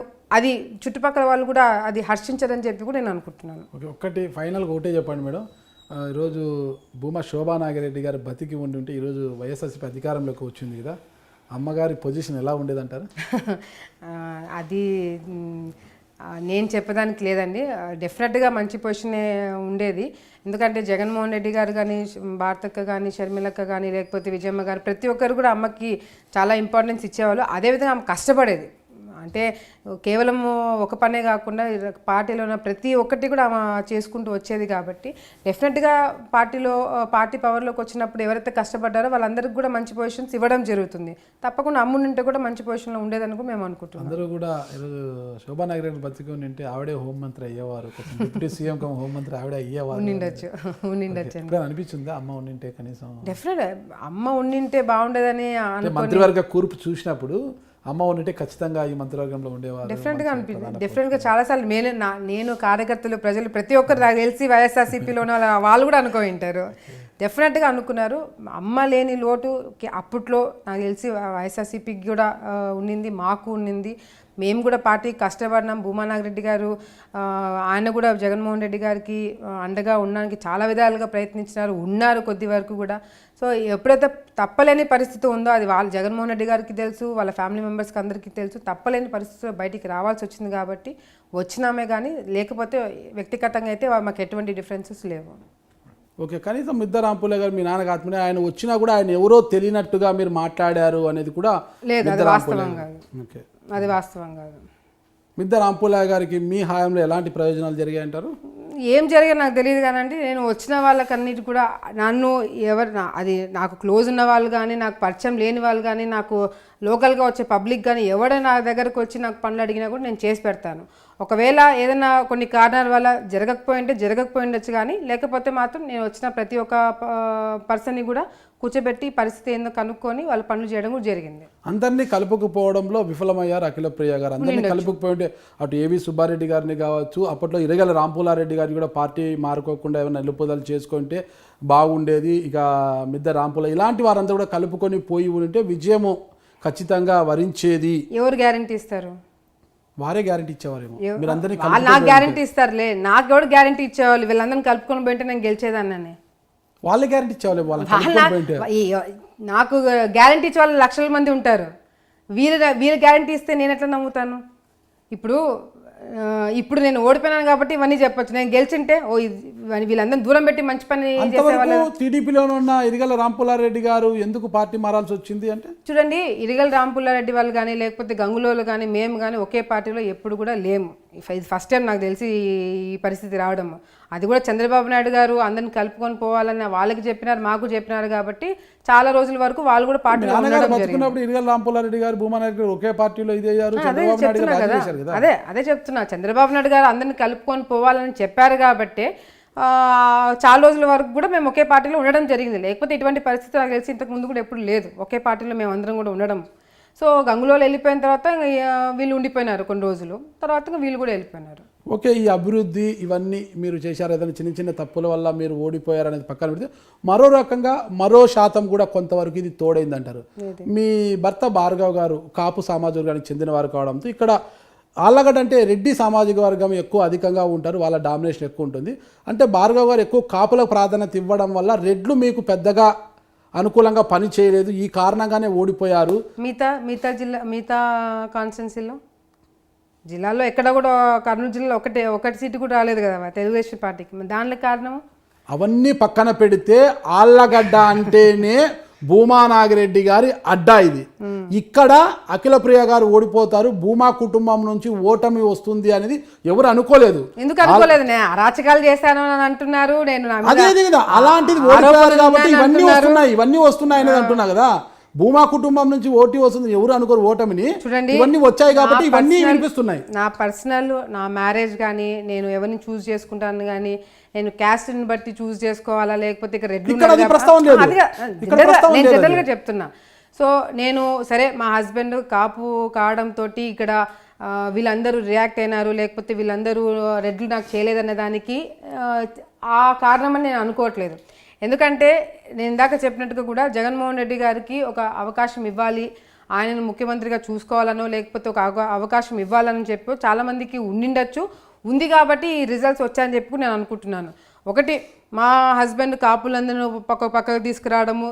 ఫస్ట్ ఆఫ్ ఆల్ మా హస్బెండ్ మాకు పెళ్ళై 8 months అవుతుంది. ఈ 8 monthsలో ఎంత రాజకీయం అనుభవం ఎవరికీ లేదు. ఆయన పొలిటికల్ బ్యాక్గ్రౌండ్ కాదు, లేకపోతే రాజకీయాల్లో ఇంట్రెస్ట్ ఉండి వచ్చిన పర్సన్ కాదు. ఆయన విదేశాల్లో ఉద్యోగం చేస్తూ ఆయనకంటూ బిజినెస్లు చూసుకుంటూ ఆ బ్యాక్గ్రౌండ్ నుంచి వచ్చారే కానీ కాపు వర్గము, రెడ్లు లేకపోతే ఇవన్నీ మైండ్లో పెట్టుకొని ఇక్కడికి వచ్చి కూర్చోలేదు. ఎప్పుడైతే ఇక్కడికి వచ్చి కూర్చున్నాడో ఇవన్నీ ఉన్నాయని తెలుసుకోవడం జరిగింది. తర్వాత జనరల్గా కూడా ఇప్పుడు కొంతమందికి ఆ ఫీలింగ్ ఉన్న వాళ్ళు సపరేట్గా వచ్చి కలవడం కానీ ప్రత్యేకంగా వాళ్ళని చూడడం కానీ జరిగిండొచ్చు. అంతేగాని ఆ డిఫరెన్సెస్ చూశారు పెట్టారని చెప్పేది మాత్రం వాస్తవం కాదని నేను అనుకుంటున్నాను. అంతేకాకుండా అంటే ఎవరు ఏ పని మీద వచ్చినా కూడా మీరు వెళ్ళి భార్గవతో మాట్లాడండి, భార్గవ గారితో మాట్లాడండి అని చెప్పేవారు. అది కూడా ఒక కారణంగా ఉండేదని ఇప్పుడు వినిపిస్తున్న మాట. లేదేమ్మా, నా చుట్టుపక్కల ఉన్న వాళ్ళు ఎవరికి ఒక్కొక్కరికి ఒక రెస్పాన్సిబిలిటీ ఇచ్చినాము. ఇప్పుడు మీడియాకి సంబంధించి అంటే ఎన్నికల టైంలో మాత్రమే మా హస్బెండ్ ఇన్వాల్వ్ అన్నాడు, దానికన్నా ముందు కాలేదు. మళ్ళీ అది కూడా నేను క్లారిఫై చేస్తున్నాను, ఎందుకంటే మాకు పెళ్ళే 8 months అవుతుంది కదా. ఎప్పుడైతే ఎలక్షన్స్ నేను క్యాంపెయినింగ్ యాక్చువల్గా 2 months ముందే స్టార్ట్ చేశాను. ఎందుకంటే ఈ మంత్రి పదవి ఉండడంతో క్యాబినెట్ మీటింగ్ ఇవన్నీ ఎక్కువ ఉంటాయి కాబట్టి లాస్ట్ మూమెంట్లో రావాల్సి వస్తుందని చెప్పి నేను 2 months ముందే గ్రామాల్లోకి చేయడం జరిగింది. సో ఎప్పుడైతే నేను గ్రామాలకి వెళ్ళడం స్టార్ట్ చేశానో నాకు మీడియా మేనేజ్మెంట్ కానీ, లేకపోతే అక్కడ లోకల్గా పబ్లిక్ని కానీ, లేకపోతే సోషల్ మీడియా మేనేజ్ చేసే వాళ్ళని కానీ, యూత్ని కానీ, లేకపోతే అక్కడున్న ఇన్ఫర్మేషన్ కానీ ఇవన్నీ తీసుకోవడానికి ఒక్కొక్కరికి ఒక వింగ్ నేను అప్పగించడం జరిగింది. మా హస్బెండ్ కూడా కొన్ని రెస్పాన్సిబిలిటీ తను వచ్చిన వెంటనే నా సెక్యూరిటీని కానీ, లేకపోతే సోషల్ మీడియా కానీ, లేకపోతే మీడియా మేనేజ్మెంట్ కానీ మా హస్బెండ్ తీసుకోవడం జరిగింది. అది కాకుండా ఇంకా కొంతమందికి ఎవరికైనా లోకల్గా ఏదైనా ప్రాబ్లమ్స్ వచ్చినా, చిన్న చిన్న ఫోన్లు చేయాలన్నా, ఆ చిన్న చిన్నవి ఏదైనా ఉన్నా కూడా మా హస్బెండ్ దగ్గరకు వచ్చి, ఎందుకంటే నేను బయట తిరుగుతున్నాను కాబట్టి ఇంట్లో మా హస్బెండ్ ఉండేవాడు. హస్బెండ్ పొజిషన్లో మా తమ్ముడు ఉన్నా, లేకపోతే నా ఫ్యామిలీ మెంబర్స్ ఎవరున్నా కూడా నేను అంటే పెత్తనం అంతా మీరు మీ భర్తకు అప్పచెప్పారు కాబట్టి అది కూడా ఒక కారణమైంది. కనీసం సొంత అంటే తల్లి స్థానంలో ఉన్న మీరు సొంత తమ్ముడు ఒక పని అడిగినా, ఖర్చులకు డబ్బులు అడిగినా మీ భార్గవని అడుగు అనేంత పరిస్థితి తెచ్చిపెట్టారు ఇంట్లో, అది కూడా కారణమైంది అనేది ఇప్పుడు వస్తున్న ఫ్యామిలీ మెంబర్స్ లో మీరు ఆ క్వశ్చన్స్ దూరి మాకు పెట్టాలని. అయ్యో, నేను ఎక్కడ పెట్టడం లేదు మేడం. అంటే మీరే కాదు, నేను గారి ఓటమికి విశ్లేషించినప్పుడు వచ్చిన సందర్భాలు ఇప్పుడు కాదు. ఈ క్వశ్చన్ ఎక్కడి నుంచి వచ్చింది? ఇలా నాకు చెప్తున్నవే ఆళ్ళగడ్డలో వినిపిస్తున్న మాటలే నేను మీ ముందు తెచ్చి పెడుతున్నా. అట్లయితే ఆ క్వశ్చన్ నన్ను అడగాల్సిన నన్ను కాదు, మా తమ్ముడు. నాకు అఖిలప్రియ గారు సోదర సమానరాలు, నాకు ఎటువంటి ఇది లేదు. నాన్నగారితో నాకు మంచి పరిచయాలు ఉన్నాయి. నాకు అమ్మగారితో అంటే లేదు, అమ్మగారు ఉన్నప్పుడు నేను పెద్ద కలిసి నాన్నగారితో నాకు మంచి పరిచయాలు, రెగ్యులర్ మాట్లాడాను. మీరు నాకు సోదర సమానులు ఎప్పుడు కూడా మీతో నాకు మంచి రేసింది. ఈ రోజు ఎవరికి మీరు ఇంటర్వ్యూలో నేను అడిగితేనే ఇచ్చారు. బట్ అయితే నేను వచ్చే ముందు నాకంటూ కొంత ఇన్ఫర్మేషన్ కావాలి కదా, డెఫినెట్ గా వచ్చా నేను అడిగాను కాబట్టి ఇవన్నీ అంటే నాకు తెలియదు. లేదు నాగరాజ్ గారు, నేను నవ్వుతూనే చెప్తున్నాను. ఇప్పుడు అది అడుగుతున్నా కాదు, మా తమ్ముడికి ఖర్చులకి కావాలంటే మా హస్బెండ్ అది ఒక పెద్ద నేరంగా ఘోరంగా ఎందుకు చూడాలి? దాన్ని కూడా ఇక మీరు ఇవ్వకపోతే భూమా బ్రహ్మానంద రెడ్డి గారే ఇచ్చేవారు జగత్ విఖ్యాతికి. ఇది కూడా చాలా బెంగళూరులో మా చెల్లిని అడిగినాడు అని చెప్పలేదు. కాదండి, ఒక ఫ్యామిలీ మ్యాటర్స్ ఇంత ఓపెన్గా ఎవరో మీకు చెప్పినారని మీరు సరే మీరు క్లోజ్ కాబట్టి నేను కూడా దానికి పెద్ద రియాక్ట్ కావట్లేదు. కానీ అట్లయితే మీరు అడిగిన క్వశ్చన్ మా తమ్ముడిని అడగండి ఫోన్ చేసి, మా తమ్ముడు ఏం సమాధానం చెప్తారో చూడండి. ఇప్పుడే ఫోన్ చేయండి, నాకేం ప్రాబ్లం లేదు. నేను ఫోన్ చేస్తే నేను పరిచయం లేదు కదా, ఒకవేళ నేను పరిచయం ఉండింటే మీ క్లోజ్ ఉండింటే నేను చెప్తున్నా చూడండి, మా ఇంట్లో ప్రతి ఒక్కరం కూడా చాలా ఇండివిజువల్గా పెరిగినాము. ఎవరి మీద కూడా డిపెండ్ కాము. మా husband very understanding and very individual person. ప్రతి ఒక్కరిని కూడా చాలా అండర్స్టాండ్ చేసుకొని ముందుకు వెళ్ళడం జరుగుతుంది. ఎందుకంటే తను వచ్చిన బ్యాక్గ్రౌండ్ వేరు, నేను వచ్చిన బ్యాక్గ్రౌండ్ వేరు. తను ఒక న్యూట్రల్ ఫ్యామిలీ నుంచి, యూనిక్ ఫ్యామిలీ నుంచి వచ్చాడు. నేను జాయింట్ ఫ్యామిలీ నుంచి వచ్చాను కాబట్టి జాయింట్ ఫ్యామిలీలో ప్రతి ఒక్కరం కూడా ఒక ఇండివిజువల్ లాగా పెరిగినాము. ప్రతి ఒక్కరికి మాకు ఫ్రీడమ్ మాకు సపరేట్గా ఉంటుంది. సో ఎవరితో ఎట్లా డీల్ చేయాలా, ఎవరితో ఎంత జాగ్రత్తగా ఇది చేయాలా. ఎందుకంటే జాయింట్ ఫ్యామిలీలో ఎక్కడ చిన్న పొరపాటు ఒక మాట అటు ఇటు అన్నా ఫ్యామిలీ ప్రాబ్లమ్స్ డెఫినెట్గా వస్తాయి. సో అవన్నీ కూడా గతంలో చూశాడు, తెలుసుకున్నాడు కాబట్టి ఏదైనా మాట్లాడినా కూడా ఏదైనా చెప్పినా కూడా చాలా కేర్ఫుల్గా డీల్ చేస్తాడు. అండ్ ఇన్ఫ్యాక్ట్ నాకన్నా ఎక్కువ మా తమ్ముని స్పాయిల్ చేసేది భార్గవే. స్పాయిల్ చేయడం అంటే ప్యాంపర్ చేస్తాడు, గారాబం.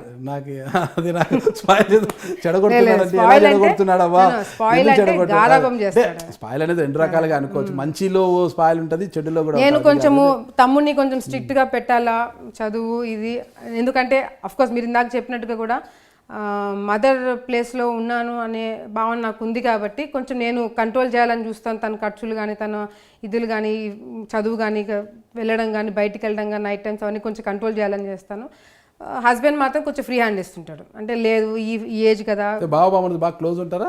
బాగా క్లోజ్ ఉంటారు. నాకు తెలియకుండా వెనకాల చాలా చేస్తుంటారు. అంటే నాకు తెలియకుండా ఏదైనా పనులు చేయించుకోవడం కానీ, లేకపోతే నేను ఏదైనా వద్దంటే భార్గవ దగ్గరికి వెళ్తాడు, లేకపోతే బ్రహ్మం దగ్గరికి కూడా వెళ్తాడు. అట్లా జరుగుతూ ఉంటాయి ఫ్యామిలీలో. ఓకే, అంతేనా? ఇంకా ఏమైనా చేస్తుంటారా? ఏం లేదు, బావతో ఏమన్నా చెప్తుంటాడంటే అన్ని. ఇప్పుడు ఈ మధ్య కొంచెం బాగా క్లోజ్ అవుతున్నారు. మొన్న ట్రిప్ కూడా ముగ్గురం పోయినాము. సో ఇద్దరు బాగా క్లోజ్ అయినారు. అండర్స్టాండింగ్. ట్రిప్ వెళ్ళిన తర్వాత ఇంకా క్లోజ్ పెరిగింది. ఇంకా నన్ను ఎట్లా ఏడిపియాలని ఇద్దరు ప్లాన్ చేస్తుంటారు. అది కూడా ఉంది మళ్ళా బాగా. అక్క కళ్ళల్లో ఆనందం చూడాలి కానీ అక్కని ఏడిపియాలని చూస్తారా? తమ్ముడు ఎక్కడైనా? తమ్ముళ్ళు ఎప్పుడు ఇరిటేటింగ్ ఉంటారు కొన్నిసార్లు. తమ్ముడు అలాగే ఉంటాడా? అబ్బా చాలా అండి, నన్ను బాగా సతాయిస్తాడు. అవునా? అంటే ప్రాంక్స్ ఎక్కువ చేస్తుంటాడు. ఓకే. మీ వారి ఇంటి పేరు మేడం? మీ భార్గవ్ అంటే మీ భర్త భార్గవ్ గారి ఇంటి పేరు ఏంటి? మద్దూర్ భార్గవరామ్ నాయుడు. మద్దూర్ భార్గవరామ్ నాయుడు. Okay madam. మీరు భూమా అఖిల ప్రియ గారు. ఒకటే డౌట్ ఉంది, ఇక మీదటి నుంచి అంటే భూమా అనేది ఒక బ్రాండ్ కదా, భూమా అఖిల ప్రియగానే మీరు రాజకీయాల్లో ముందుకు పోతారా, లేదంటే మద్దూరు అఖిల ప్రియగా ముందుకు పోతారా అన్నది అందరికీ అనుమానంగా ఉంది. దీనికి ఒకసారి నివృత్తి చేయాలి మీరు. ఓన్లీ అఖిల ప్రియ అంటే పెళ్లి చేసుకున్న తర్వాత మద్దూరు అఖిల ప్రియ అని అంటే మాత్రం నేను రాజకీయాల్లో ఉండేదని కాదు. నేను రాజకీయాల్లో ఉన్నన్ని రోజులు కూడా నా పేరు భూమా అఖిల ప్రియగానే ఉంటుంది. రాజకీయాల్లో ఉన్నంత వరకు భూమా అఖిల ప్రియ. రాజకీయాల నుంచి దూరం వచ్చినప్పుడు దూరం వచ్చే ఛాన్సే లేదు, వచ్చేలేదు, ఎప్పటికీ లేదు. ఎప్పుడు ప్రజల్లోనే ఉంటాం, ఊపిరినంత వరకు. అదే అయితే భూమా అనేది మీ పేరు నుంచి పక్కకు పోయే అవకాశం లేదు. ఎందుకు చెప్తున్నానంటే భూమా నాగిరెడ్డి గారు చనిపోతున్నప్పుడు నాకు ఇచ్చిన బాధ్యత ఆళ్ళగడ్డ, నా కుటుంబం. సో ఆళ్ళగడ్డ బాధ్యత నేను తీసుకున్నాను కాబట్టి, భూమా నాగిరెడ్డి గారు, శోభా నాగిరెడ్డి గారు కోసమే నేను రాజకీయాలకు వచ్చాను కాబట్టి, వాళ్ళ కోసమే నేను బాధ్యతలు తీసుకున్నాను కాబట్టి ఎప్పుడు కూడా నేను వాళ్ళ కూతురుగానే భూమా అఖిల ప్రియగానే ఉండిపోతాను. ఆళ్ళగడ్డను వీడరు, భూమాను వీడరు, రెండు మీతోనే ముడిపడి ఉంటాయి. ఓకే మేడం, బాగా చెప్పారు. ఓకే, ఇకపోతే అంటే మీ నాన్న యొక్క సన్నిహితులు కావచ్చు, పార్టీలో గతంలో ఉన్న వారు కావచ్చు, ఎవరైనా మీ సన్నిహితులు వారిని కలుపుకుపోవడం పక్కన పెడితే మీ కుటుంబ సభ్యులు కూడా సరిగా కలుపుకోలేదు. మీ కజిన్స్ కొంతమంది తిరుపతిలో అక్కడ ఉన్నారు కదా, వాళ్ళని కూడా కలుపుకోలేదు. వాళ్ళని దగ్గర రానిస్తే మీకు భవిష్యత్తులో ఎక్కడ పోటీ అవుతారన్న ఉద్దేశంతో వారిని అలాగే దూరంగా ఉంచేశారు తప్పితే వాళ్ళని కూడా దగ్గరికి రానిలేదు. అందరినీ కలుపుకొని పోయి ఉంటే భూమా ఫ్యామిలీకి ఓటం అనేది దరిదాపులకు కూడా వచ్చేది కాదు. నన్ను చాలా పెద్ద విలన్ని చేసేస్తున్నారు మీరు. నేనేదో చాలా సింపుల్గా నేను నా పనులు చేసుకుంటూ నేను ఎవడి మీదకి పోకుండా నేను ఇప్పుడైతే అదే ఉంది, అఖిలప్రియ గారు విలన్ అనే ఉంది మార్కెట్లో. ఎందుకు అట్లా మరి ఆ బ్రాండ్ ఎట్లా తుడిపేసుకుంటారు మీరు అనేది? తుడుపుకోవడం ఎందుకు ఉండని. నేనేమన్నా ఇప్పుడు any publicity is good publicity అంటారు కదా, అనుకోని అండి. నేను ఎందుకు అలా ఉంటే కష్టం కదా మరి. మా నాన్న ఎప్పుడు చెప్పేవాడు any publicity is good publicity అని. అంతేనంటారా? ఇప్పుడు మీరు చెప్పినట్టుగా కూడా నాకు ఫ్యామిలీలో అన్ని ప్రాబ్లమ్స్ ఉండి అంత చేస్తే ఈ ఫ్యామిలీని నేను ఇంత దూరం తీసుకొచ్చేదాన్ని అవకాశం ఉండేది కాదు. నా ఎలక్షన్స్లో అందరూ వచ్చి తిరిగిన వాళ్ళే, ఇక్కడ తిరిగినారు, నంద్యాలలో తిరిగినారు, అన్ని చోట్ల తిరిగినారు. మాకు ఫ్యామిలీ ప్రాబ్లమ్స్ పెట్టాలని, లేకపోతే మీకు ఎవడు ఇన్ఫర్మేషన్ ఇచ్చాడో కూడా వాడిని కూడా 4 పీకాల మా వాళ్ళే ఏంటారు, ఎవడో కూడా కాదు. నాకేదో సోర్స్ ఉంటుందండి, ఆ సోర్స్ మీరు భయపెడితే నాకు ఇంకోసారి ఆ సోర్స్ కూడా ఎవడో అన్నాడు, నాతో పాటు తిరిగి అయ్యిండొచ్చు. ఓకేనండి. ఆళ్ళగడ్డ అంటేనే అందరికీ గుర్తొచ్చేది భూమా నాగిరెడ్డి గారే. మంచికి కావచ్చు చెడుకు కావచ్చు భూమా నాగిరెడ్డి గారే గుర్తొస్తారు. చెడు అంటే ఎంతకైనా వెళ్తారు, మంచి అయినా ఎంతగా వెళ్తారు అనేది ఒకటి ఉంటుంది. కానీ భూమా నాగిరెడ్డి గారు తర్వాత అఖిలప్రియ గారు తన భర్త భార్గవని భూమా నాగిరెడ్డి స్థానంలో నిలబెట్టి మరో భూమా నాగిరెడ్డిలా తయారు చేయాలనుకుంటున్నారు. భూమా నాగిరెడ్డి గారి స్థానం ఎవరు తీసుకోలేరు. మా అమ్మ స్థానం ఎవరు తీసుకోలేరు, మా నాన్న స్థానం ఎవరు తీసుకోలేరు. ఆ స్థానం అట్లా పెట్టడానికి అమ్మ స్థానాన్ని మీరు తీసుకున్నారని ఆరోపిస్తున్నారు. ఆల్రెడీ ఆరోపణలు వస్తున్నాయి. నాన్న స్థానాన్ని భార్గవ్ గారికి ఇస్తున్నారు.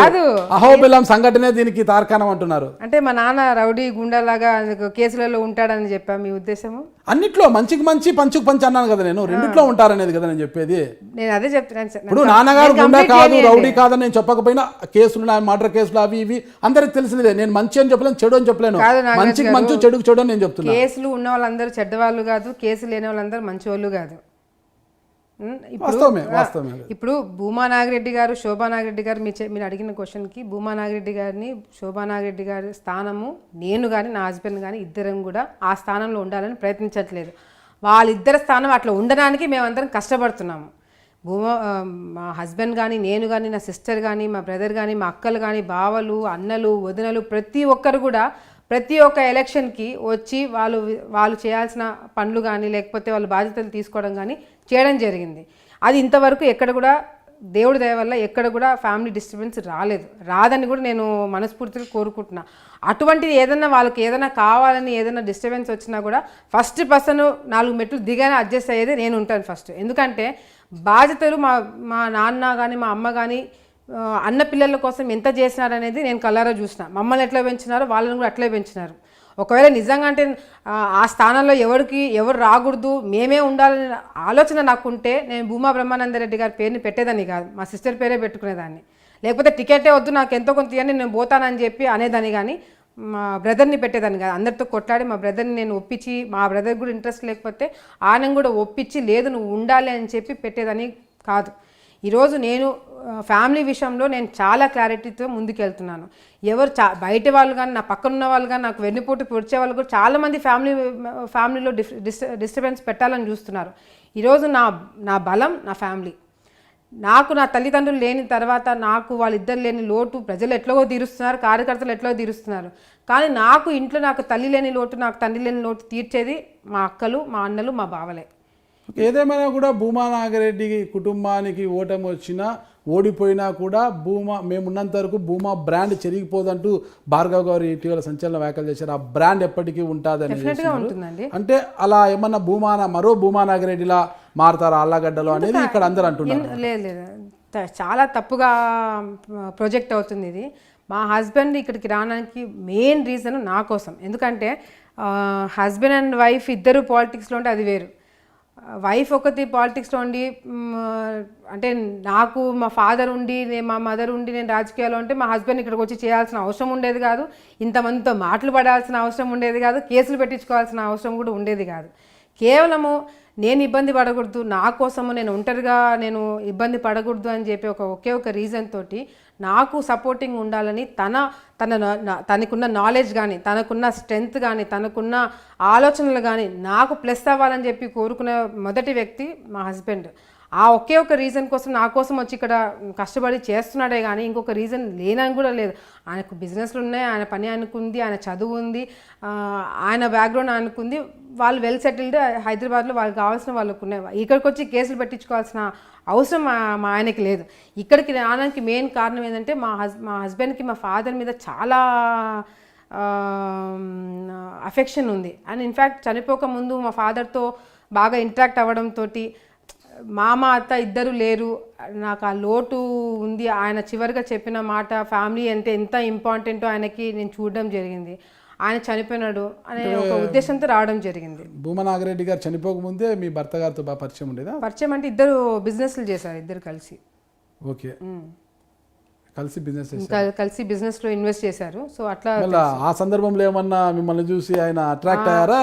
లేదు, మేమిద్దరం ఫ్రెండ్స్. యాక్చువల్ గా మీరిద్దరు ఫ్రెండ్స్? మేమిద్దరం ఫ్రెండ్స్. మీరిద్దరు ఎక్కడ ఫ్రెండ్స్? మేము యాక్చువల్ కామన్ ఫ్రెండ్స్. మా కామన్ ఫ్రెండ్ ఒక అమ్మాయి ఉంది. ఆ అమ్మాయి ద్వారా మేము ఒక చాలా ఇయర్స్ నుంచి తెలుసు అంతే. తర్వాత డాడీతో బిజినెస్లో ఎంటర్ అయిన తర్వాత నుంచి పరిచయం పెరిగింది. ఏజ్ ఫ్యాక్టర్ చాలా ఉంటుంది కదా, అంత ఏజ్ ఫ్యాక్టర్ ఉన్నప్పుడు డాడీతో బిజినెస్ డాడీతో బిజినెస్ చేయడం అంటే ఒక మా హస్బెండ్ వాళ్ళ ఫాదర్కి నాన్నకి పరిచయాలు ఉన్నాయి అప్పట్లో. సో అట్లా మా మామయ్య గారు చెప్పడంతో భార్గవ్ హాంకాంగ్ నుంచి వచ్చిన తర్వాత ఏదో బిజినెస్లో ఇన్వెస్ట్ చేయాలన్న ఉద్దేశంతో కామన్గా మాట్లాడుతున్నప్పుడు ఇట్లా భూమా నాగిరెడ్డి గారు ఈ విధంగా ఇన్వెస్ట్ చేయాలనుకుంటున్నారు, ఒక వ్యక్తి ఉండి చూసుకోవడానికి బిజినెస్ అంతా కావాలి అని చెప్పినప్పుడు మా డాడీ మా మామయ్య ఫ్రెండ్స్ అవ్వడంతో అట్లా మా హస్బెండ్ ఇన్వాల్వ్ అయినారు. సో అట్లా మా నాన్న తెలుసు అనమాట. అంటే ముందు నుంచి మీ హస్బెండ్ గారికి మీకు పరిచయం ఉంది? ఉంది. నేను ఐ థింక్ 10th ఆ టైం నుంచే ఉంది, కామన్ ఫ్రెండ్స్. నాకు తెలిసి ఒక చిన్న ప్రశ్న అడుగుతాను మేడం, చెప్పండి. మీకు నచ్చితే సమాధానం చెప్పండి, ఒకవేళ నచ్చకపోతే నేను ఇంటర్వ్యూలో డిలీట్ చేస్తాను. ఖచ్చితంగా ఈ ఇంటర్వ్యూలో నేను డిలీట్ చేస్తాను. ఓకేనా? చెప్పండి. ఓకే, మీ హస్బెండ్ గారు మీకు కామన్ ఫ్రెండ్. ఓకే, బాగానే ఉంది. అలాంటప్పుడు మీ హస్బెండ్ గారు మీకు ముందుగా తెలిసి మీ హస్బెండ్ గారికి వివాహం అయింది, ఆయనకి 2 కుమార్తెలు కూడా ఉన్నారు. ఆ తర్వాత ఆవిడకు డైవర్స్ ఇచ్చి 2 బిడ్డల తల్లిని రోడ్డు మీద వదిలేసి వచ్చి మిమ్మల్ని పెళ్లి చేసుకున్నారు నాగరాజ్ గారు అనేది చాలా. నేను అందుకే చెప్పిన నేను ఘోరం కాదు, నాకు వచ్చిన విషయాన్ని మీరు అన్నారు కాబట్టి కామన్ ఫ్రెండ్ అన్నారు మీరు. అది కూడా నాకు తెలియదు కామన్ ఫ్రెండ్. ఆ కామన్ ఫ్రెండ్ తర్వాతే మళ్ళా ఆ అమ్మాయిని పెళ్లి చేసుకున్నారు, ఆ అమ్మాయికి 2 బిడ్డలు, తర్వాత డైవర్స్ ఇచ్చి మిమ్మల్ని పెళ్లి చేసుకున్నారు. ప్రధానమైన అందుకే అడిగా నేను, మీకు ఇష్టమైతే చెప్పండి, లేదంటే నేను డిలీట్ చేస్తాను కూడా చెప్పాను. ఆన్సర్ చేస్తాను. ఇట్లాంటి డౌట్లు ఎంత మందికి ఉందో నాకు తెలియదు, కానీ మీరు డిలీట్ చేసుకుంటారు మీరు చెప్తే డిలీట్ చేస్తాను, నేనైతే చెప్తే చేస్తాను. ఫస్ట్ మీ క్వశ్చన్ కి ఆన్సర్ చేస్తాను. ఫస్ట్ ఆఫ్ ఆల్ మా హస్బెండ్ కి మ్యారేజ్ అయిన మాట వాస్తవం. నాకు గతంలో మ్యారేజ్ అయింది, తనకి మ్యారేజ్. అది ఓకే, మీ విషయం ఎందుకు అందరికి తెలుసు, ఇక్కడ అప్రస్తుతం, అది మీకు తెలుసు, అది వదిలేయండి. అప్రస్తుతం. మా హస్బెండ్ కి మ్యారేజ్ అయిన 1 year కి డివోర్స్ అయింది. ఓకే, 2 పిల్లలు పిల్లలు అనే మాట మా హస్బెండ్ వింటే నవ్వుతాడు. పిల్లలు లేరు. మ్యారేజ్ అయిన 1 year కి డివోర్స్ అయింది. అయిన తర్వాత మా ఫాదర్తో బిజినెస్లో దిగినారు. దిగిన తర్వాత మా నాన్న చనిపోక ఐ థింక్ 1 to 2 months ముందు ఈ విధంగా ఆలోచన వచ్చింది కాబట్టి మా హస్బెండ్తో షేర్ చేసుకోవడం జరిగింది. మా నాన్న చనిపోయిన తర్వాత ఈ ప్రాబ్లమ్స్ అన్నీ ఉండడంతో మేము కూడా తను ఇంకా హాంకాంగ్కి వెళ్ళిపోయినాడు, మేము కూడా నా పనుల్లో నేను బిజీ అయిపోయినాను. ఎప్పుడైతే ఇంకా మ్యారేజ్ చేసుకోవాల్సిన ఆలోచన వచ్చిందో అప్పుడు మేమిద్దరు మ్యారేజ్ చేసుకోవడం జరిగింది. ఆ అమ్మాయి కూడా ఓ మాజీ పోలీస్ అధికారి కుమార్తె. ఆ అమ్మాయి మీకు ఫ్రెండ్ కాదు అని నేను ఒక్కటే చెప్తున్నా మేడం, నాకు వచ్చిన సమాచారం తప్పితే నా ఇది కాదు, నాకు అసలు విషయం కూడా తెలియదు. నేను ఎంక్వైరీ చేసినప్పుడు నాకు తెలిసిన సమాచారం ఇది కాబట్టి మీ దృష్టికి తీసుకున్నా. ఆ అమ్మాయి ఓ పోలీస్ అధికారి కుమార్తె. ఆ అమ్మాయి కామన్ ఫ్రెండ్ అన్నారు కదా, ఆ అమ్మాయే మీ కామన్ ఫ్రెండా అని నేను అడుగుతున్నా. కాదు, ఆ అమ్మాయితో నాకు పరిచయం కూడా లేదు, ఆ అమ్మాయిని ఎప్పుడు చూడలేదు, నేను మాట్లాడలేదు కూడా. అదే ఇప్పుడున్నదంటే తన పోలీస్ అధికారి కుమార్తెకు అన్యాయం చేసి అఖిలప్రియ గారిని చేసుకున్నారు గతంలో. ఏంటంటే అన్యాయం ఏంటంటే నాకు అర్థం కావట్లేదు. అన్యాయం చేస్తే నేను ఎందుకు చేసుకుంటాను? అన్యాయం ఒక ఆడపిల్లకి అన్యాయం చేసిన వ్యక్తి నేను ఎందుకు చేసుకుంటాను? అడిగే అంటే సరే, మీరు అయితే ఎవరో చెప్పారు కాబట్టి మీరు అడుగుతున్నారు అంటున్నారు. ఆ చెప్పినోడు కన్నా బుద్ధి ఉండాలి కదా. ఒకటికి అన్యాయం చేసిన వాళ్ళు నేను ఎందుకు చేసుకుంటాను? మా నాన్నకి ఏమన్నా పిచ్చా అట్లాంటి వాళ్ళు ఇచ్చి పెళ్లి చేయడానికి? లేకపోతే నాకేమైనా పిచ్చా అట్లాంటి వాళ్ళని పెళ్లి చేసుకోవడానికి? నాకంటూ కొన్ని స్టాండర్డ్స్ ఉండవా? నాకంటూ ఇంట్రెస్ట్ తోనే భార్గవ్ గారు మీ నాన్నతో బిజినెస్ నాకు తెలివితేటలు లేవా? ఎట్లాంటి వాళ్ళు నేను చేసుకుంటున్నానని? అప్పటి నుంచో మీకు పరిచయం ఉంది కదా, మీరు అన్నారు కదా 10th క్లాస్ నుంచి కొంచెం పరిచయం ఉంది, మీకు బాగా పరిచయం కావచ్చు. మీ మీద ఇంట్రెస్ట్ తోనే భార్గవ్ గారు మీ నాన్నగారితో ఏజ్ గ్యాప్ బిజినెస్ లోకి వచ్చారు. అంత అవసరము తనకి లేదు, అంత అవసరం మాకు లేదు. భూమా నాగిరెడ్డి గారు బతుకున్నప్పుడు ఈ అబ్బాయి భార్గవ్కి డివోర్స్ అయిన తర్వాత ఎప్పుడైతే బిజినెస్లోకి ఎంటర్ అయినారో అది కూడా చాలా విచిత్రంగా చాలా సర్కిల్లో వెళ్ళి ఆ విధంగా భార్గవ్కి ఆఫర్ వచ్చిందే కానీ లేకపోతే అసలు ఆ ఆఫర్ రాకపోతే నేను భార్గవ్ కలిసే వాళ్ళం కూడా కాదు. అట్లాంటిది ఉండేది. రాత రాసింటే ఏం గీత చేయలేదు. గీసిన దేవుడైనా తప్పించి. సో మీరు మీ సోర్సెస్ ఎవరైతే ఉన్నారో నాకు తెలిసి ఇంటర్వ్యూ అయిపోయిన తర్వాత నేను డెఫినెట్గా తీసుకుంటాను. సోర్స్ ఎప్పుడు జర్నలిస్ట్ బయట పెట్టాడు మేడం. లే- పోలీస్ కావచ్చు, జర్నలిస్ట్ కావచ్చు, బయట పెడితే అతను పోలీస్ కాదు, అతను జర్నలిస్ట్ కాదు మీ మేడం. సోర్స్ ఎవరో నాకు అర్థమైంది. మీ సోర్స్ ఎవరో నాకు అర్థమైంది. ఆ సోర్స్ వాళ్ళు ఏ విధంగా మాట్లాడుతున్నారు, ఏ విధంగా మీకు ఇన్ఫర్మేషన్ ఇస్తున్నారు, అట్లా ఎంతమందికి ఇచ్చింటారు అనేది కూడా నేను బయటకు తీసుకుంటాను. వాస్తవం చెప్తాను, నాకు వచ్చిన సమాచారాలే మేము ముందు పెట్టాను తప్పితే నా వ్యక్తిగత ఎక్కడ కూడా లేదు మేడం. డెఫినెట్గా I can understand. Okay madam, ఇకపోతే మీ కుటుంబంలో కూడా చిన్న చిన్న కలతలు ఉన్నాయి ఇప్పటికీ. భూమా బ్రహ్మానంద రెడ్డి గారికి మీకు సరిగ్గా టర్మ్స్ లేవు. తండ్రి తర్వాత తండ్రి స్థానంలో ఉండాల్సిన మీ మేనమావ గారు ఎస్వి మోహన్ రెడ్డి గారు కూడా మిమ్మల్ని వదిలేసి ఆయన దారి ఆయన చూసుకొని ఫ్యాన్స్ వచ్చేసేసారు అంటున్నారు. ఏంటి ఇదంతా కూడా? నేనే అడుగుతున్నా మిమ్మల్ని, ఏంటి ఇదంతా నాగరాజు గారు? సరే, నాకు పడని వాళ్ళ లిస్ట్ అంతా చెప్పిన, ఎవరితో పడుతుంది అదన్నా చెప్పండి. ఇప్పుడు అఖిల ప్రియ గారికి భార్గవ్ గారితో తప్పితే ఎవరితో పడ్డం లేదు. భార్గవ్ గారు ప్రపంచం అంతే, వేరే ప్రపంచం ఆవిడకి లేదు అంటున్నారు. సరే, సంతోషం. అట్లీస్ట్ మా హస్బెండ్ తో నాకు పెట్టినారు, లేకపోతే మా హస్బెండ్ తో కూడా పడట్లేదు. ఆయనతో మాత్రం సఖ్యత కొంటారు, మిగతా వాళ్ళతో కూడా శత్రువుగా భావిస్తున్నారు.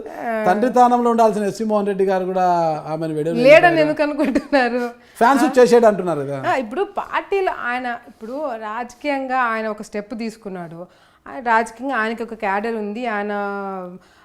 ఆయన చూసుకోవాల్సిన ఆయన స్టెప్ తీసుకున్నాడంటే ఆయన కార్యకర్తలకు కానీ ఆయన ప్రజలకు కానీ ఆయన చేసిన వాళ్ళకి కానీ మంచి జరగాలని ఒక ఉద్దేశంతో ఆయన ఒక స్టెప్ తీసుకున్నాడు. మేము ఇక్కడ ఉండిపోయినాము. సరే, ఆయన స్టెప్ తీసుకోవడం వల్ల ఫ్యామిలీలో మాకు ఎందుకు ప్రాబ్లమ్స్ వస్తాయి? ఆయన అదే పొజిషన్లో ఉంటాడు, మాకు ఏదైనా మంచి కావాలని ఆయన కోరుకుంటాడు. మేము పెళ్ళిళ్ళకి మీట్ అవుతాం, పబ్బాలకి మీట్ అవుతాము, ఏదైనా హైదరాబాద్లో ఉండే ఇళ్ళ కాడికి పోయి కూర్చొని మాట్లాడుకుంటాము. ఇవన్నీ ఇది రాజకీయం ఒక డెసిషన్ ఫ్యామిలీ మ్యాటర్స్లో ఎఫెక్ట్ కాదు. ఫస్ట్ ఆఫ్ ఆల్ అది ఎస్వి మోహన్ రెడ్డి గారికి మాకు ఎటువంటి ప్రాబ్లమ్స్ లేవు. నాకు ఇంకా మేనమామ నాకు నా తండ్రి స్థానంలో ఉన్నాడు, ఏం ప్రాబ్లమ్స్ లేవు. దయచేసి అది ఆ లెవెల్కి తీసుకెళ్ళకూడదు. ఇంకోటి బ్రహ్మానందరెడ్డి గారికి నాకు డిఫరెన్సెస్ వచ్చేంత సీనే లేదు, ఛాన్స్ లేదు.